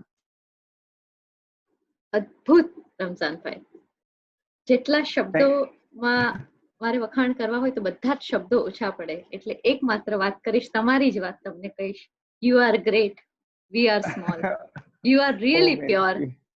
આટલી સરસ વાત તમે જે રીતે રજૂ કરી છે અને જે આ તમે શરૂઆતમાં વાત કરી છાલકની, તમને આખા તરબોળ કરી દીધા છે. અને તમે જુઓ બધા જ ભાવકો અત્યારે એક જ વાત કહી રહ્યા છે, રમઝાનભાઈ બોલતા રહે, અમે બસ સાંભળવા તૈયાર છીએ. તો અત્યારે એક વચન આપો હવે કે સર્ટિફિકેટ કોર્સમાં તમે અમારા અધ્યાપક બનીને આવવાના છો, પછી જ અમે તમને જવા દેશું. ભાવક તરીકે મને આવું બિલકુલ, અહીંયા પણ મને તો મેં મજા લીધી છે આમાંથી પસાર થવાની, એટલે મારો આનંદ હું તમારા બધા સાથે વહેંચું છું, બસ એટલું જ છે. પણ તમારો આનંદ એટલો સાત્વિક, એટલો નિર્દોષ અને એટલો બધો મનભર છે રમઝાનભાઈ કે અમને એ અંદર સુધી સ્પર્શી ગયો છે. બહુ જ સરસ વાત તમે કરી છે. વધારે જી બેન. ઓછામાં ઓછા શબ્દો એટલા માટે હંમેશા બોલતી હોઉં છું કે મારા વક્તાને પૂરેપૂરો સમય મળે. ક્યાંય જી એની બેન. એક ક્ષણ હું ન લઉં અને હું સીધી જી સવાલ ઉપર આવીશ. એને જી કારણે બેન. તમારી થોડીક વધારે વાતો અમને સાંભળવા મળશે. અરે અને બિલકુલ તમને બિલકુલ. ઘણી બધી સરસ વાતો તમે જ્યારે સ્તવનની કરી, સચ્ચાઈની કરી, ચૈતન્યની, સ્તુતિની અને બીજા ઘણા બધા છંદ પણ તમે જ્યારે કહેતા હતા. હવે જો જૈન સાહિત્ય આટલું બધું સમૃદ્ધ છે, આટલી બધી વિવિધતા છે એમાં, તમે એમ કહ્યું પણ જી ખરું, દાસ્ય ભાવ છે, પ્રેમ લક્ષણા ભક્તિ છે, પછી એમાં અધ્યાત્મ સુધી આપણે પહોંચીએ છીએ. આટલી બધી સમૃદ્ધિ છે, તો પછી જ્યારે ગુજરાતી સાહિત્યની વાત થાય છે ત્યારે આપણે હંમેશા નરસિંહથી જ કેમ શરૂ કરીએ છીએ? જે જી પ્રાક નરસિંહ યુગ છે એના વિશેની વાત પ્રમાણમાં ઓછી અથવા સાવ જ ઓછી કેમ થઈ છે? એના પર જી થોડો પ્રકાશ પાડશો? જરૂર જરૂર જરૂર. બિલકુલ આ ગમે અને જરૂરી એવો પ્રશ્ન છે, કારણ કે આની વાત આપણે સ્પષ્ટ સમજવી પડે. આપણે ત્યાં જે સાહિત્યના, ખાસ કરીને ગુજરાતી સાહિત્યના વિદ્યાર્થીઓ છે, એ બધાને અત્યાર સુધી આપણે ત્યાં ઇતિહાસમાં પણ એમ ભણાવવામાં આવતું કે મધ્યકાળ એટલે નરસિંહથી દયારામ. અને પછી જયંત કોઠારી સાહેબ છે, હરિવલ્લભ ભાયાણી સાહેબ અને બીજા પણ કેટલાક આપણા જૈન અને જૈનેતર કેટલાક વિદ્વાનો છે, એ બધા વિદ્વાનોએ જે સંશોધનો કર્યા અને પછી ખબર પડી કે નરસિંહ કરતા પણ પહેલા 200-300 વર્ષનો એક બહુ મોટો સમયગાળો જે છે એ ગુજરાતીમાં જ લખાયેલું સાહિત્ય છે. અને એ સાહિત્ય એટલું બધું સમૃદ્ધ, એટલું બધું ઉત્તમ છે કે એની અવગણના આપણાથી ન થઈ શકે. એટલે પછી સાહિત્યમાં પ્રાગ નરસિંહ યુગ એટલે કે નરસિંહ પહેલાનું યુગ એવી વાત આવી. એનો અભ્યાસ હવે આપણે કરાવીએ છીએ. પણ તમે કહો છો એ પ્રમાણે હજી એનો પરિચય એક મુદ્દા તરીકે થઈ જાય છે. એ જે યુગ છે પ્રાગ નરસિંહ યુગનું સવિશેષ સાહિત્ય જે છે એ જૈન સાહિત્ય છે. રાસ, ફાગુ, પ્રબંધ આ બધા જે આપણે સ્વરૂપો કહીએ છીએ કથા સાહિત્યના પણ છે, જૈન કથા સાહિત્યના. આમ કવિતાના ફોર્મમાં પણ કથા સાહિત્ય એ પણ આ સમયમાં કેટલા બધા મળે છે. ભરતેશ્વર બાહુબલી ગોર ને ભરતેશ્વર બાહુબલી રાસ અને એવી એક થી ચડે એવી કૃતિઓ, નેમિનાથ ચતુષ્પદિકા અને કેટલા નામ લઈએ આપણે, સ્થિરીથુલી ભદ્ર ફાગુ, આવી ફાગુ રચનાઓ, રાસ, પ્રબંધ, ઘણી બધી રચનાઓ આપણને મળે. પણ બધા જ ઘણા બધા વિદ્વાનોનો આ તરફ થોડો ઉપેક્ષાનો ભાવ શરૂઆતના તબક્કે એ રીતે રહ્યો કે આપણા જૈન સાહિત્યને સાંપ્રદાયિક સાહિત્ય સમજીને થોડી એની ઉપેક્ષા કરવામાં આવી. એનું એક મેજર કારણ જે અત્યારે એ લોકો બધાએ જે બતાવ્યું છે તે એ છે કે જૈન સાહિત્યમાં એ કોઈ પણ કૃતિ હોય, સ્થુલીભદ્ર અને એમની હોય કે પછી નેમિનાથ ભગવાનની હોય અને કે કોઈ બીજા કોઈની હોય, ભરતેશ્વરની કે બાહુબલીની કે કોઈની પણ, ભરત બાહુબલીની કે બીજા કોઈની પણ હોય, એ બધી જ કૃતિઓ આરંભે તો જે પ્રવાહે વહે વહે વહે બરાબર ચાલે, પણ અંતે બધામાં શાંત રસ, નિર્વેદ અને છેલ્લે બધા પાત્રો જે પણ કથા સાહિત્યના હોય બધાને વૈરાગ્ય લેતા, એટલે કે છેલ્લે બધા દીક્ષા જ લે. રામાયણ હોય તો એમાં આપણા રામ ભગવાન પણ છેલ્લે દીક્ષા લે, કૃષ્ણ જે પણ હોય તે અહીંયા જેટલા પાત્રો આવે છે એ બધા છેલ્લે દીક્ષા લે. એટલે અંત જે છે એ અંત એક સમાન આવ્યું. અને બીજું કે અન્ય પરંપરાઓમાં દાખલા તરીકે સ્વામિનારાયણ પરંપરા છે, રવિભાણ સંપ્રદાય છે, બીજા નાથ પંથ છે, મહાપંથ છે, આવા ઘણા બધા પંથો છે અને પુષ્ટિ સંપ્રદાય છે. આ બધા સંપ્રદાયો પોતાના અનુસાર જ પોતાના સંપ્રદાય પ્રમાણેની જ કવિતા લખી છે, પણ એને આપણે સાંપ્રદાયિક સાહિત્ય કહીને બાજુ પર નથી મૂક્યું, પણ આપણા વિદ્વાનોએ જૈન સાહિત્યને મૂક્યું છે. આ તો પછીથી આવા બધા કોઠારી સાહેબ જેવા ને બધાની મહેનત કે એમના થકી કેટલું બધું જૈન સાહિત્ય અહીંયા પ્રકાશમાં આવ્યું અને હવે આ લોકોને સ્વીકારાતું થયું. પણ હું બહુ નમ્રતા ભાવે કહું છું કે નરસિંહ મીરાની કવિતાઓ અમારા ગુજરાતીના અધ્યાપકોને આવડે છે એટલી આનંદગંજીની કદાચ આવડતી હશે, એક બે જાણીતી, રામ કહો વગેરે વગેરે, પણ યશો વિજયજી મહારાજની કવિતા હોય કે આવી રીતે દેવચંદ્રજીની, એ લોકોને આવડતી નથી, કારણ કે એ તરફ હજી જોઈએ એટલું એકેડેમિકલી લક્ષ્ય અપાયું નથી. આપણું ધ્યેય હવે એક એ પણ હોય કે આપણું આ સાહિત્ય માત્ર જૈનો પૂરતું મર્યાદિત ન રહે અને બધા ભાવકો સુધી પહોંચે, એ માટેના પ્રયત્નો પણ થવા જોઈએ. આવી ચોવીસીઓ, એના વિશે લેખો થાય, આસ્વાદમૂલક એના વ્યાખ્યાનો થાય, આવા સ્તવનોની આવી રીતે પ્રસ્તુતિઓ થાય, તો આ બધું થોડું વધારે પ્રકાશમાં, આટલો આપણો અઢળક ખજાનો છે, એવી સંપદા છે કે જે સંપદાને આમ નાખી દેવી પોસાય એમ નથી. તો એની વાત હજુ વધુ ને વધુ થાય. ઓલી જે વૈરાગ્યની વાત આવતી હતી એ વાત અહીંયા સ્તવનોમાં જુઓ તમને ક્યાં આવી વાત આવી. આ તો ઉત્તમ સ્તવનો છે, એની તો ઉપેક્ષા ન જ થવી જોઈએ. તો એ થઈ રહી છે, એમાં આપણે અહીંયા આપણી લીટી મોટી કરવાની છે. આપણે બીજાની લીટીને ભૂસવાની જરૂર નથી. વિવેકાનંદ પાસેથી જે શીખ્યા છીએ તે આ છે, આપણી લીટીને મોટી કરો તો આપણા આ સાહિત્યના ને પ્રસારિત બધા સમક્ષ પહોંચાડવાની જવાબદારી પણ આપણા બધાની બને. અને આ જે અહીંયા વાત થઈ છે એ વાત મેં કેટલા બધા સ્થળે આ કારણસર જ કરી છે કે વિજય શીલચંદ્ર સુરી મહારાજ કે અમારા ગુરુજન બધા એમ ઈચ્છે કે આ બધું આજની યુવા પેઢી, આપણી પેઢી સુધી તો પહોંચે, આપણા યુવાનો સુધી તો પહોંચે, બીજા સુધી આપણે પછી પહોંચાડીએ અને એનો પ્રસાર કરીએ તો આ થઈ શકશે. બાકી આ ઉપેક્ષા થઈ છે અથવા એને બાજુ પર મૂકવામાં આવ્યું છે એ વાત બિલકુલ સાચી છે બેન. ખૂબ આભાર રમઝાનભાઈ, તમે ઘણી સરસ સ્પષ્ટતા કરી આપી અમારા માટે. અને આપણો ઉપક્રમ જ અત્યારે એ છે, એટલા માટે જ આપણે જૈન સાહિત્યનો એક કોર્સ આરંભ કર્યો છે, જેમાં આપણે જૈન સાહિત્યની જ વાત કરવાના છીએ. અને જેના માટે આપણે હમણાં 5 મિનિટ પહેલા મને વચન પણ આપ્યું કે આપ અધ્યાપક તરીકે જોડાશો, એટલે હું આભાર સાથે માની લઉં છું તમારો. અને મને ગમશે. તમારી અંદર એક અદ્ભુત નમ્રતા છે રમઝાનભાઈ. હું એકેડેમિક સવાલ પછી પૂછીશ, પણ એક અદ્ભુત નમ્રતા છે, અદ્ભુત સમૃદ્ધિ છે તમારી અંદર. અને તમારી જે ભાષાની શુદ્ધિ છે એ પણ બહુ સરસ છે. મેં બહુ ધ્યાનપૂર્વક સર્વાકારને તમારી વાતોને અનેક વાર સાંભળી છે. તો ઘણી બધી વાર એમ થાય કે રમઝાનભાઈની આ કેળવણી પાછળ કયા કયા બળ કાર્ય કરી ગયા હશે. કારણ કે સામાન્ય રીતે હું અંગત જીવનમાં બહુ ડોક્યો નથી કરતી, પણ તમારા વિશે હંમેશા એક કુતૂહલ રહે છે કે તમારી આ કેળવણી કઈ રીતે થઈ, તમને કઈ રીતે આ રાગોના ઓરિજિનલ જે રાગો છે એ કઈ રીતે મળ્યા, તમે એને કઈ રીતે યાદ કર્યા, એના વિશે જો થોડીક વાત કરશો તો અમારા ભાવકોને ગમશે. જરૂર, મને ગમશે. સૌથી પહેલી વાત એ છે કે મારો જન્મ કુંભાર પરિવારમાં ભલે થયો, પણ જૈન પરિવારોની વચ્ચે થયો. એટલે મારું લાલન પાલન, હું મોટો થયો જૈનોની વચ્ચે. નાનો હતો ત્યારથી દેરાસર, ઉપાશ્રય, સ્થાનક આ બધામાં જતો. ઉપાધ્યાય ભુવનચંદ્રજી મહારાજના સંપર્કમાં હું આવ્યો મારા ગુરુજન ડોક્ટર ગીતાબેન જૈનના કારણે. અને એ ગીતાબેન સાથેનો અનુબંધ વિસ્તરતો રહ્યો. સાથે સાથે એમના કારણે ભુવનચંદ્રજી મહારાજ સાહેબ સાથે નિકટનો ઘરોબો કેળવાતો રહ્યો. અને એ કેળવાતા મને બહુ નમ્રતાપૂર્વક કહેવું છે કે મને ક્યારેય સાહેબે બેસાડીને એમ કહ્યું નથી કે રમજાન તું આ શીખ. તને બીજા કોઈ વખત તો મને મુંડીને સાધુ પણ બનાવી દે, ખાનગીમાં એ જાહેર કરી દઉં. પણ એવું નથી થયું. એમણે કોઈ દિવસ મારા ઉપર કોઈ આવું કોઈ જેને કામણ કરવા શબ્દ આપણે વાપરીએ એવું કોઈ કામણ કર્યું નથી. પણ એમના પ્રેમના કામણથી હું કાયમ એમના તરફ ઢળતો રહ્યો, એમના જ્ઞાનથી.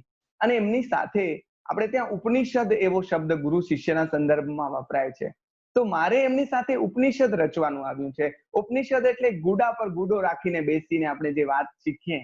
તો હું 4 મહિના, હું મારી જાતને બહુ ભાગ્યવંત ગણું છું કે મારા ગુરુ મહારાજ સાથે હું ઘણો જ સમય રહ્યો છું. 4 મહિના સળંગ મેં એમની સાથે વિહારો કર્યા છે, એમની સાથે હું ફર્યો છું.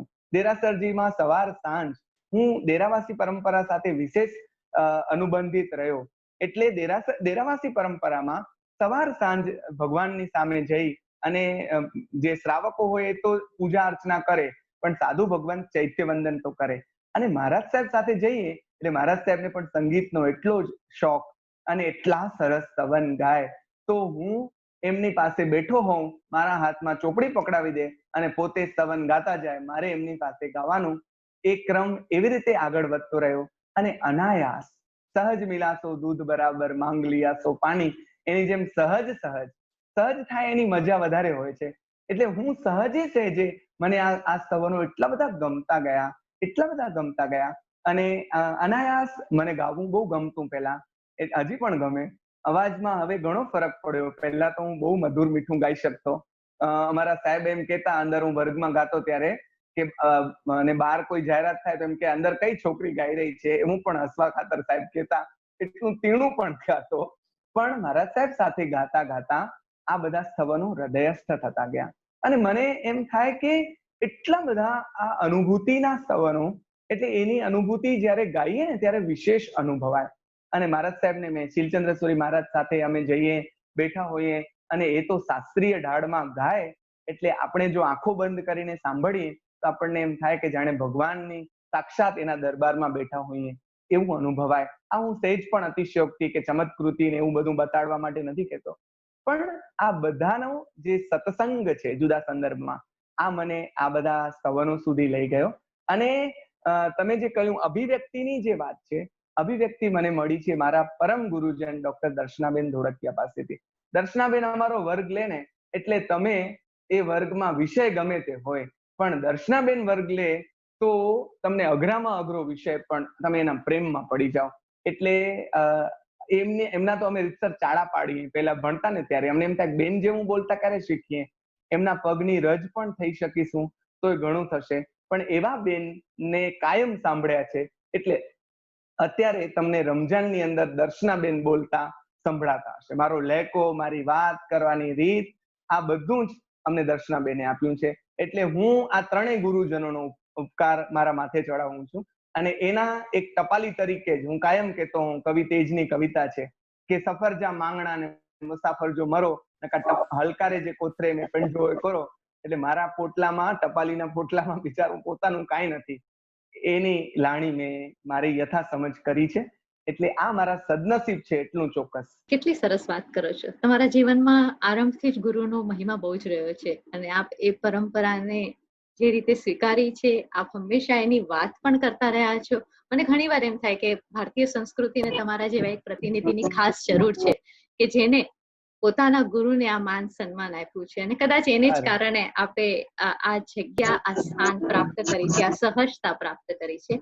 રમઝાનભાઈ, હજી 2 સવાલો છે, મારી લાલચ નથી રોકી શકતી, પણ એક સવાલ મારા મનમાં સતત આવતો હોય છે કે મધ્યકાલીન જૈન કવિતાની જયારે વાત કરતા હોઈએ છીએ તો ભાષાની એક બહુ જ મોટો ભેદ જોવા મળે છે. એક તરફ તમારી પાસે એકદમ અપભ્રંશ અથવા જૂની ગુજરાતી કહી શકાય, જીમ જીમ શ્રવણે સુણઈ, અને હમણાં જ તમે બોલતા હતા ત્યારે જ તમારી એક મેં પંક્તિ જોઈ, સુનતા શ્રવણે અમી જરે. તો અહીંયા જો જીમ જીમ શ્રવણે સુણઈ છે, ટીમ ટીમ જાગે ધર્મ વિવેક. અને તમે જયારે કહો છો કે આખી ભાષા બદલાઈ ગઈ છે, તો એક કાળામાં આટલી જે ભાષાનો ભેદ આવ્યો છે, એટલે એના વિશે થોડીક વાત કરવી ગમશે તમને અત્યારે? જરૂર, બિલકુલ મજા આવશે. કારણ કે ભાષાના શિક્ષક તરીકે તો, અને ભાષાના વિદ્યાર્થી, શિક્ષક તો આપણે શું હોઈએ, ભાષા પાસે હંમેશા વિદ્યાર્થી બનીને બેસવાનું આવે. પણ ગમે તમે જે કહ્યું એ વાત કેમ બની છે એનો યથા સમજ પ્રયત્ન કરીશ. એના માટે તમને એક ઉદાહરણ આપવાનું મને ગમશે કે નરસિંહના પદો, નરસિંહ નો સમય અને આપણે કહ્યું એના કરતા પહેલા હું તમને ઉદાહરણ આપું સિદ્ધહેમના દુહાનું. તમે જેવું ઉદાહરણ આપ્યું એવું જ સિદ્ધહેમના આચાર્ય હેમચંદ્રાચાર્યજી એટલે એમણે સિદ્ધહેમ શબ્દાનુશાસનમાં લોક સાહિત્યના દુહા સંગ્રહિત કર્યા છે. એટલે એ સમયની ભાષા એઝ ઇટ ઇઝ આપણને એ પદોમાં, અરે એ દુહાઓમાં સંગ્રહાયેલી દેખાય. હરામ આપણને કઈ સમજાય તો જોજો. ભલ્લા હુઆ જો મારિયા બહેણી મારા કંતુ, લજ્જે જંતુ વૈશ્યહુ જય ભગ્ગા ગરુએન્તુ. હવે આ ગુજરાતી છે આપણી. ભલ્લા હુઆ જો મારિયા બહેણી મારા કંતુ, લજ્જે જંતુ વૈશ્યહુ જય ભગ્ગા ગરુએન્તુ. ભલું થયું કે મારો પતિ યુદ્ધ મેદાનમાં મરી ગયો, જો એ હારીને કે નાસીપાસ થઈને પાછો આવત તો હું મારી સખીઓને મોઢું શું બતાડત. એવી એક ક્ષત્રાણીનો તેજ આ દુહામાં છે, પણ આપણને સમજાયું નહીં. કેમ? તો કે એઝ ઇટ ઇઝ સચવાઈ ગયું ને. તમે જે કહો છો એવી જે પ્રબંધ પ્રકારની રચનાઓ છે, રાસ છે, ફાગુ છે, આમ તો પહેલા એ બધા પણ ગવાતા. મૂળ રાસ ગાવા માટે જ આજે પણ હવે જો આપણે નવા વર્ષના દિવસે ગૌતમ સ્વામીનો રાસ ખાલી સાંભળીએ છીએ, ગાતા નથી, એના ઉપર રમતા નથી જે પહેલા થતું. રમવા માટે તો રાસ હતા. રાસનો અર્થ જ એ થાય કે જે રમાય તે રાસ. તો રાસા એના માટે જ હતા. પણ પછી રાસ, પ્રબંધ કે ફાગુ જેવી દીર્ઘ રચનાઓ જે હતી એ રચનાઓ હસ્તપ્રતસ્થ થઈ ગઈ. હસ્તપ્રતોમાં બાંધી દેવામાં આવી, મતલબ કે લખી લેવામાં આવી, સાચવી લેવામાં આવી. એટલે એઝ ઇટ ઇઝ એનું ફોર્મ જે છે એ આપણે ત્યાં સચવાઈ ગયું. હવે જે નાની નાની આવી પદ રચનાઓ હતી એ રચનાઓ, અને એમાં પણ જે પ્રસિદ્ધ રચનાઓ આપણે જે ગાઈ એમાંથી ગણખરી પ્રસિદ્ધ રચનાઓ ગાઈ. તો હવે પ્રસિદ્ધ રચનાઓમાં શું થયું? તો પ્રસિદ્ધ રચનાઓ ગવાતી રહી, ગવાતી રહી, ગવાતી રહી. એટલે કંઠોપકંઠ પરંપરાએ સચવાણી. એક કંઠથી બીજા કંઠથી, ત્રીજા કંઠથી ચોથા કંઠ સુધી આ કવિતા આવતી ગઈ. જેમ જેમ જે સમયના ગાયકો એને ગાતા ગયા, એ સાધક જે પણ હોય તે એને ભાવકો ગાતા ગયા, તેમ તેમ એ સમયે એ શબ્દ જે રીતે પ્રયોજાતો હોય એ રીતે ગાતા ગયા. દાખલા તરીકે વૈષ્ણવ જન તો તેને રે કહીએ પીડ પરાઈ જાણે રે, આપણને અર્વાચીન ગુજરાતી લાગે છે. અર્વાચીન ગુજરાતીની શરૂઆત તો પ્રેમાનંદ ને એનાથી થઈ છે. નરસિંહ થી તો આ ગીત કદાચ આવું કઈ હોય, વૈષ્ણવ જનવ તઉ તેને કહ્યઉ, એવું કઈક હશે, આઈ કેન ઇમેજિન. પણ આપણે ગવાતા ગવાતા ગવાતા હવે વૈષ્ણવ જન તો તેને રે આપણી ગુજરાતીમાં લાગે છે. એવું જ જૈન આવા જે સ્તવનો તમે આપણે જે ઉદાહરણ નોંધ્યા છે એ બધામાં જોયું કે આ બધા સ્તવનો ગવાતા ગવાતા ગવાતા અત્યારની ભાષામાં આવતા ગયા. એટલે મુદ્દો આ થયો કે આના કારણે આ સમયે સમયે એના સમયની ભાષામાં આ ગીતો ગવાતા રહ્યા અને એના સમયના થતા ગયા. એટલે હવે આપણને આ ગીતો આપણી પરંપરાના, એટલે પરંપરાના ભલે હોય પણ આપણા જ સમયના લાગે, આપણી જ ભાષાના, હમણાંની ભાષાના લાગે છે.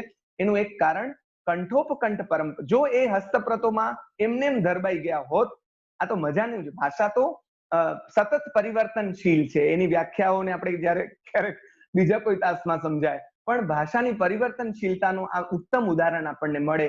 જો આપણે એમને સાચવી લીધા હોત ત્યારે ને ત્યારે હસ્તપ્રતોમાં આપણી કૃતિઓ, ફાગુ, રાસ આ બધું સચવાઈ ગયું તો એઝ ઇટ ઇઝ મળે છે. અને હવે જે ગવાતું રહ્યું એ બદલતું રહ્યું, અને બદલતું રહ્યું એટલે આપણી ભાષામાં, અત્યારની ભાષામાં થતું રહ્યું. બહુ જ સરસ વાત કરી. રમઝાનભાઈ, તમે બહુ સરસ અધ્યાપક છો. હું આમ તો તમારા વિદ્યાર્થીઓને મળી હતી એટલે મને ખ્યાલ હતો, પણ આજે મને પણ તમારી પાસે ભણવાની મજા આવે છે. એટલે એ રીતે હું કહું કે અમને બધા માટે પણ તમે બહુ સરસ ઉત્તમ અધ્યાપક છો. તમે ભલે શરૂઆતમાં આરંભમાં કહ્યું કે અહીંયા બધા વડીલ છે અને એની સામે હું નાનકો છું, પણ ખરેખર આજે તમારી વાત પછી આપની જે ઊંચાઈ મેં અનુભવી છે.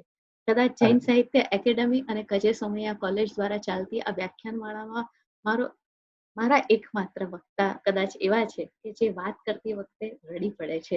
એની ભાવ વિભોરતા મને સ્પર્શી જાય છે. અને એ અનુભૂતિ, જે હું કહું છું ને કે અનુભૂતિ જે તમે અમારી અંદર રોપી, બહુ અઘરું હોય છે રમઝાનભાઈ. અને આ અનુભૂતિ તમે રોપી કારણ કે તમે તમારા ગુરુ પાસેથી એની અનુભૂતિ કરી છે. અને એ તને પરંપરામાં તમે એને વહાવી રહ્યા છો, એ પરંપરાના તમે વાહક બની રહ્યા છો. એટલી ઉત્કૃષ્ટ અને ઉચ્ચ વાત કરી રહ્યા છો. છેલ્લો સવાલ છે, અને છેલ્લા સવાલ સાથે એક વિનંતી છે કે ફરી પાછા તમારા કંઠની મધુરતાનો અનુભવ કરાવજો જવાબ આપ્યા પછી. કારણ કે એ જે તૃપ્તિ અમને મળે છે ને, એનો આનંદ, એની મજા, એની પ્રસન્નતા હું શબ્દોમાં નહીં મૂકી શકું. પણ અહીંયા અત્યારે 143 લોકો હજી પણ છે, અને એનું અહીં હોવું ઘડિયાળના સમય પછી પણ એ દર્શાવે છે કે સૌ તમારા પ્રેમમાં પડી ગયા છે. તો છેલ્લો સવાલ મારો એ છે પાઠાંતર વિશેનો. તમે છે ને વાત કરતી વખતે કહ્યું કે આપણી કૃતિઓમાં જે પાઠાંતર થયું છે, આ પાઠાંતર થવાના કારણો વિશે થોડીક વાત આપણા ભાવકો સાથે જો વાત કરો. એક વાત જે આપણે કંઠોપકંઠ પરંપરાની કરી, એ એક મોટું કારણ એના પાઠ બદલતા રહ્યા છે એનું છે.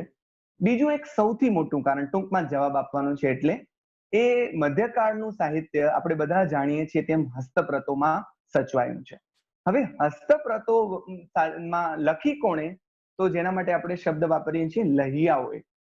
લહિયાઓએ આ હસ્તપ્રતો લખી છે. અને હસ્તપ્રતો લખનાર લહિયામાં કોક મારા જેવો જરાક દોડડાયો હોય તો એને એમ થાય કે અહીંયા તો આ શબ્દ બરાબર લાગતો નથી, આને બદલે આમ શબ્દ હોવો જોઈએ. એટલે તમે જુઓ એ પાઠ બદલાવી નાખે, એકના બદલે બીજો શબ્દ કરી નાખે, અને બીજો શબ્દ થઈ જાય એટલે આખી વાત બદલી જાય. આ આખો રસ્વનો દીર્ઘ થઈ જાય. તમને નારદ મુનિની વાત જાણીતી છે કે એમણે ભગવાન પાસેથી એક સ્ત્રીના પ્રેમમાં પડ્યા અને એમને જોયું કે મારે તો આ હરિ જેવું ચહેરો હોય તો હું તમને પરણું. તો એ ભગવાન પાસે ગયા અને એમણે હરિ ખાલી દીર્ઘ બોલાઈ ગયું.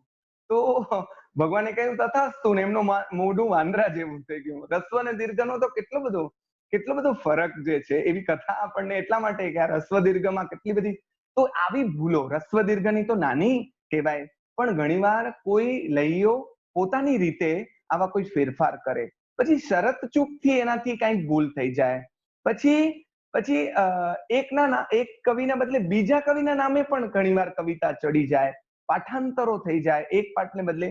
એટલે જે સંશોધકો છે એ સંશોધકોનું કામ બહુ દુષ્કર બની જાય. અને એ સંશોધકોએ એક જ કૃતિની જુદી જુદી જે પ્રતો મળતી હોય બધી પ્રતો તપાસવી પડે, એમાંથી શુદ્ધ પાઠ જે છે એ તારવવા પડે. અને તમને બધાને નમ્ર ભાવે મારે વિનંતી કરવાની રહી કે વિજય શીલચંદ્રસુરી મહારાજ દ્વારા એક સામયિક ચાલે છે અનુસંધાન. અને અનુસંધાન તમે બધા ભાષાના અને મધ્યકાળના જો અભ્યાસી હો તો તમારે બધાએ એ બધા વાંચવા જોઈએ. અને એમાં કઈ રીતે આ બધાના ઘણા બધા ઉદાહરણો તમને એમાંથી મળી રહેશે. અને એનો દર વખતે વિહંગાવલોકન ઉપાધ્યાય ભુવનચંદ્રજી મહારાજ કરે અને એ દર વખતે લેખમાં નોંધે કે અહીંયા આ પાઠને બદલે ખરેખર આ પાઠ હોવો જોઈએ, આ પાઠ અહીંયા પાઠાંતર થઈ ગયું છે. એનું કારણ સૌથી મોટી લહિયાઓની ભૂલ. અને પછી એ ભૂલ બેવડાયા કરે, એના પછીના જો એને ઉતારો કરે તો એ પણ થયા કરે. એટલે એમ અને જે ગવાયા છે એમાં આ બદલાવ કંઠોપકંઠ પરંપરાના કારણે આવ્યું છે. અને જે પ્રતોમાં સચવાયા છે એમાં લહિયાઓની ભૂલના કારણે આ વાત આ રીતે ક્યાંક આવા પ્રશ્નો ઉભા થયા છે. આ પ્રશ્નો બહુ મોટા છે અને આ વિષય સંશોધકોનો છે, સંશોધનનો છે. પણ એ અભ્યાસ તો કરવો જ જોઈએ અને શુદ્ધ પાઠ એ માટે બહુ મહેનત કરે છે આપણા સંશોધકો, એને દાદ પણ આપવી જોઈએ. એક વિનંતી કરી હતી મેં. યસ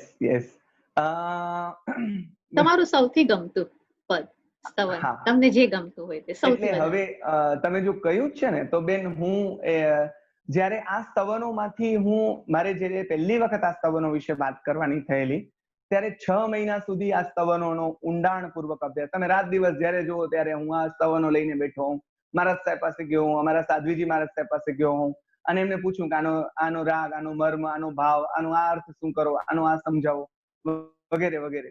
પણ આ બધા પછી જેમ અભયભાઈએ આરંભે કહ્યું કે રમજાનભાઈ પાસેથી કવિતાઓ મળે તો સારું, તો આ બધાને અનુભવ્યા પછી મને આ કવિઓની કવિતાએ જે અપીલ કરી એ કવિતા અપીલિંગ મારા હૃદયને થઈ અને મારી અંદર એક કવિતા સ્ફુરી. એને ગાઈને આજની વાત હું પૂરી કરીશ એટલા માટે કે આના ફળ રૂપે આપણે જેમ કે ફલશ્રુતિ મધ્યકાળમાં હોય તો આ બધાના અભ્યાસની ફળશ્રુતિ શું, તો મને આ કવિઓની કવિતા કેવી લાગી એની એક કવિતા જે મારી અનાયાસ રચાઈ હતી એની થોડી એકાદ કડી લઈશ. હા, હેજી મારા ભાઈ રે સંતોની વાત્યું મીઠી લાગે રે. હેજી મારા ભાઈ રે સંતોની વાત્યું મીઠી લાગે રે. હેજી એ તો સતની વાટું ને રૂડી રીતે ભાખે રે. હેજી એ તો સતની વાટું ને રૂડી રીતે ભાખે રે. હેજી મારા ભાઈ રે સંતોની વાત્યું મીઠી લાગે રે. ગામ રે જોયા છે જેણે ગેબના રે ભાઈ રે, જેણે ગેબના અદ્રશ્ય ગામો જોયા છે. ગામ રે જોયા છે જેણે ગેબના રે ભાઈ રે, શેરી વટાવી જેણે નૂરની હો સાઈ રે. શેરી વટાવી જેણે નૂરની હો સાઈ રે. હાલી હાલી પૂગ્યા એ તો, હાલી હાલી પૂગ્યા એ તો મૂળિયાના ધામે રે. હાલી હાલી પૂગ્યા એ તો મૂળિયાના ધામે રે. હેજી મારા ભાઈ. હાલતા હાલતા હાલતા એ લોકો મૂળિયાના ધામ સુધી, પોતાના અસ્તિત્વના મૂળ સુધી, પરમ તત્વ સુધી આત્મ તત્વ સુધી પહોંચ્યા. આ સંતોની કવિતાઓ અપીલ ન કરે તો નવાઈ લાગે. એટલે આની એક આછેરી ઝલક આપણે બધાએ લીધી છે અને મારો આનંદ તમારા બધા સાથે વહેંચ્યો છે. બસ એટલું જ કહું છું. શબ્દો ઓછા પડે છે મારા ભાવને વ્યક્ત કરવા. સેજલબેન, ખાસ ખાસ ખાસ તમારો આભાર. આભાર શબ્દ અહીંયા બહુ વિચારો ઉપચાર જેવો લાગે છે, પણ છતાં મને એટલા માટે, કારણ કે બીજું કઈ શબ્દ આપણને જડે નહીં, એટલે પણ આ બધા ભાવ પ્રવાહમાં વહેવાની જો તમે તક ના આપી હોત ને તો આટલી મજા ન પડત ને આ મારો 1.5 કલાક આવી રીતે પસાર ન થાત. તમારા કારણે આ 1.5 કલાક એક જુદા ભાવ પ્રવાહમાં વહ્યો. એટલે તમે બધા જેવા શ્રોતાઓ, એના બધાના મેસેજ પણ મારે ભેગા ભેગા વાંચવાના, તમે જોયા, બધાનો બહુ સરસ પ્રતિભાવ મળતો રહ્યો. એટલે બધાનો ખૂબ આભાર માની, બધાની લાગણીને આંખ માથે ચડાવી અને મારી વાત અહીંયા સંકેલું. રમઝાનભાઈ, ખૂબ ખૂબ ખૂબ આપને હું ઋણી છું કે આપે આ નિમંત્રણને સ્વીકાર્યું, આપે અહીં આટલો સમય ફાળવીને વાત કરી અને આપની આ સહજતા, નમ્રતા અમારા સૌમાં પ્રવેશે અને આપણે સૌ આ અધ્યાત્મ પથના પ્રવાસી બનીએ એવી અત્યારે મારા મનમાં એક ઈચ્છા ઉગી છે અને કદાચ તમારા નિમિત્તે થશે પણ પૂરી એવું મને લાગે છે. આપણે બધા એક પંથના પ્રવાસી. જૈન સાહિત્ય એકેડેમી ટ્રસ્ટ અને કજે સોમૈયા કોલેજ આયોજિત આ જૈન સાહિત્યની પ્રાથમિકા કોર્સમાં આજે આપનું આ વ્યાખ્યાન અમારા માટે અવિસ્મરણીય, ખૂબ જ સ્મરણીય, હૃદયમાં અંકિત થઈ ગયું છે. વ્યાખ્યાનો માત્ર શ્રવણ અને મસ્તિષ્કમાં અંકિત થતા હોય છે, પણ આજે તો હૃદયમાં અંકિત થઈ ગયા છે. આખું અઠવાડિયું યાદ રહેશે, કારણ કે હવે પછી અમારું વ્યાખ્યાન આવતા શુક્રવારે છે. એટલે અમે આ શનિ થી શુક્ર સુધી રમઝાન રમઝાન રમઝાન એમ રમણમાં એવા રમમાણમાં રહેશું. આજે આપનો ખૂબ આભાર માનું છું. અને સાથે મજા આવે છે ને રમઝાનભાઈ, આપણે સાહિત્યના પ્રવાસીઓમાં એક બહુ અદભુત સહજતા હોય છે. આપ જોઈ શકો છો કે આપણી સાથે ડોક્ટર અભયભાઈ દોશી છે અને એટલી સરસ રીતે એમને આપનો પરિચય આપ્યો. ખૂબ જ વિદ્વાન, જેમને આપણે પંડિત કહી શકીએ એ કક્ષાની એ વ્યક્તિ છે અને એમને આજે કેટલી સહજતાથી એમ કહું કે ચલો આજે રમઝાનભાઈ નો પરિચય આપો. તો આવો આપણો એક અદભુત પ્રવાસ છે કે જેમાં ક્યારેય કોઈને નાના મોટાપણું નથી નડતું, બધા જ આવી જાય છે, સાથે મળીએ છીએ અને આપણા આટલા બધા વડીલ ભાવકો, પ્રેક્ષકો, શ્રોતાઓ, એ સૌનો પણ હું આજે વિશેષ આભાર માનું છું કે એ લોકો ન હોત તો આપણે કઈ જ ન હોત, આપણે કોની સામે આ રજૂઆત કરત. એટલે હું એમનો પણ આજે ખૂબ વિશેષ આભાર માનું છું. પણ તમે મોટો કીધો મહારાજ, મને કેમ વિસરે રે એવી સ્થિતિ છે. તમે કાયમ 2013 થી ધનવંતભાઈએ જે મારો હાથ પકડ્યો હતો એ હાથને આજે તમે ખેંચી રહ્યા છો, નીતિનભાઈ સોનાવાલા અને મુંબઈ સંઘ. તો મને એમ થાય છે કે આ તંતુ મને કેવા સરસ ભાવ પ્રદેશમાં લઈ ગયો અને બહુ મજા પડી બેન. મનુષ્યનું કર્મ, મનુષ્યનો વિદ્યા અભ્યાસ એ સૌથી ઊંચી બાબત છે રમઝાનભાઈ. તો આ સાથે આપ સૌના આભાર. સૌ ટ્રસ્ટીગણ સીકે મહેતા સાહેબ, ઈલાબેન, દીપકભાઈ, ભારતીબેન, દિલીપભાઈ, બકુલભાઈ, યોગીનીબેન અને બિપિનભાઈ, આ સૌ વતી પણ આપનો આભાર માનું છું અને અહીં વિરમીએ છીએ. આભાર. Thank you. જય જીનેન્દ્ર.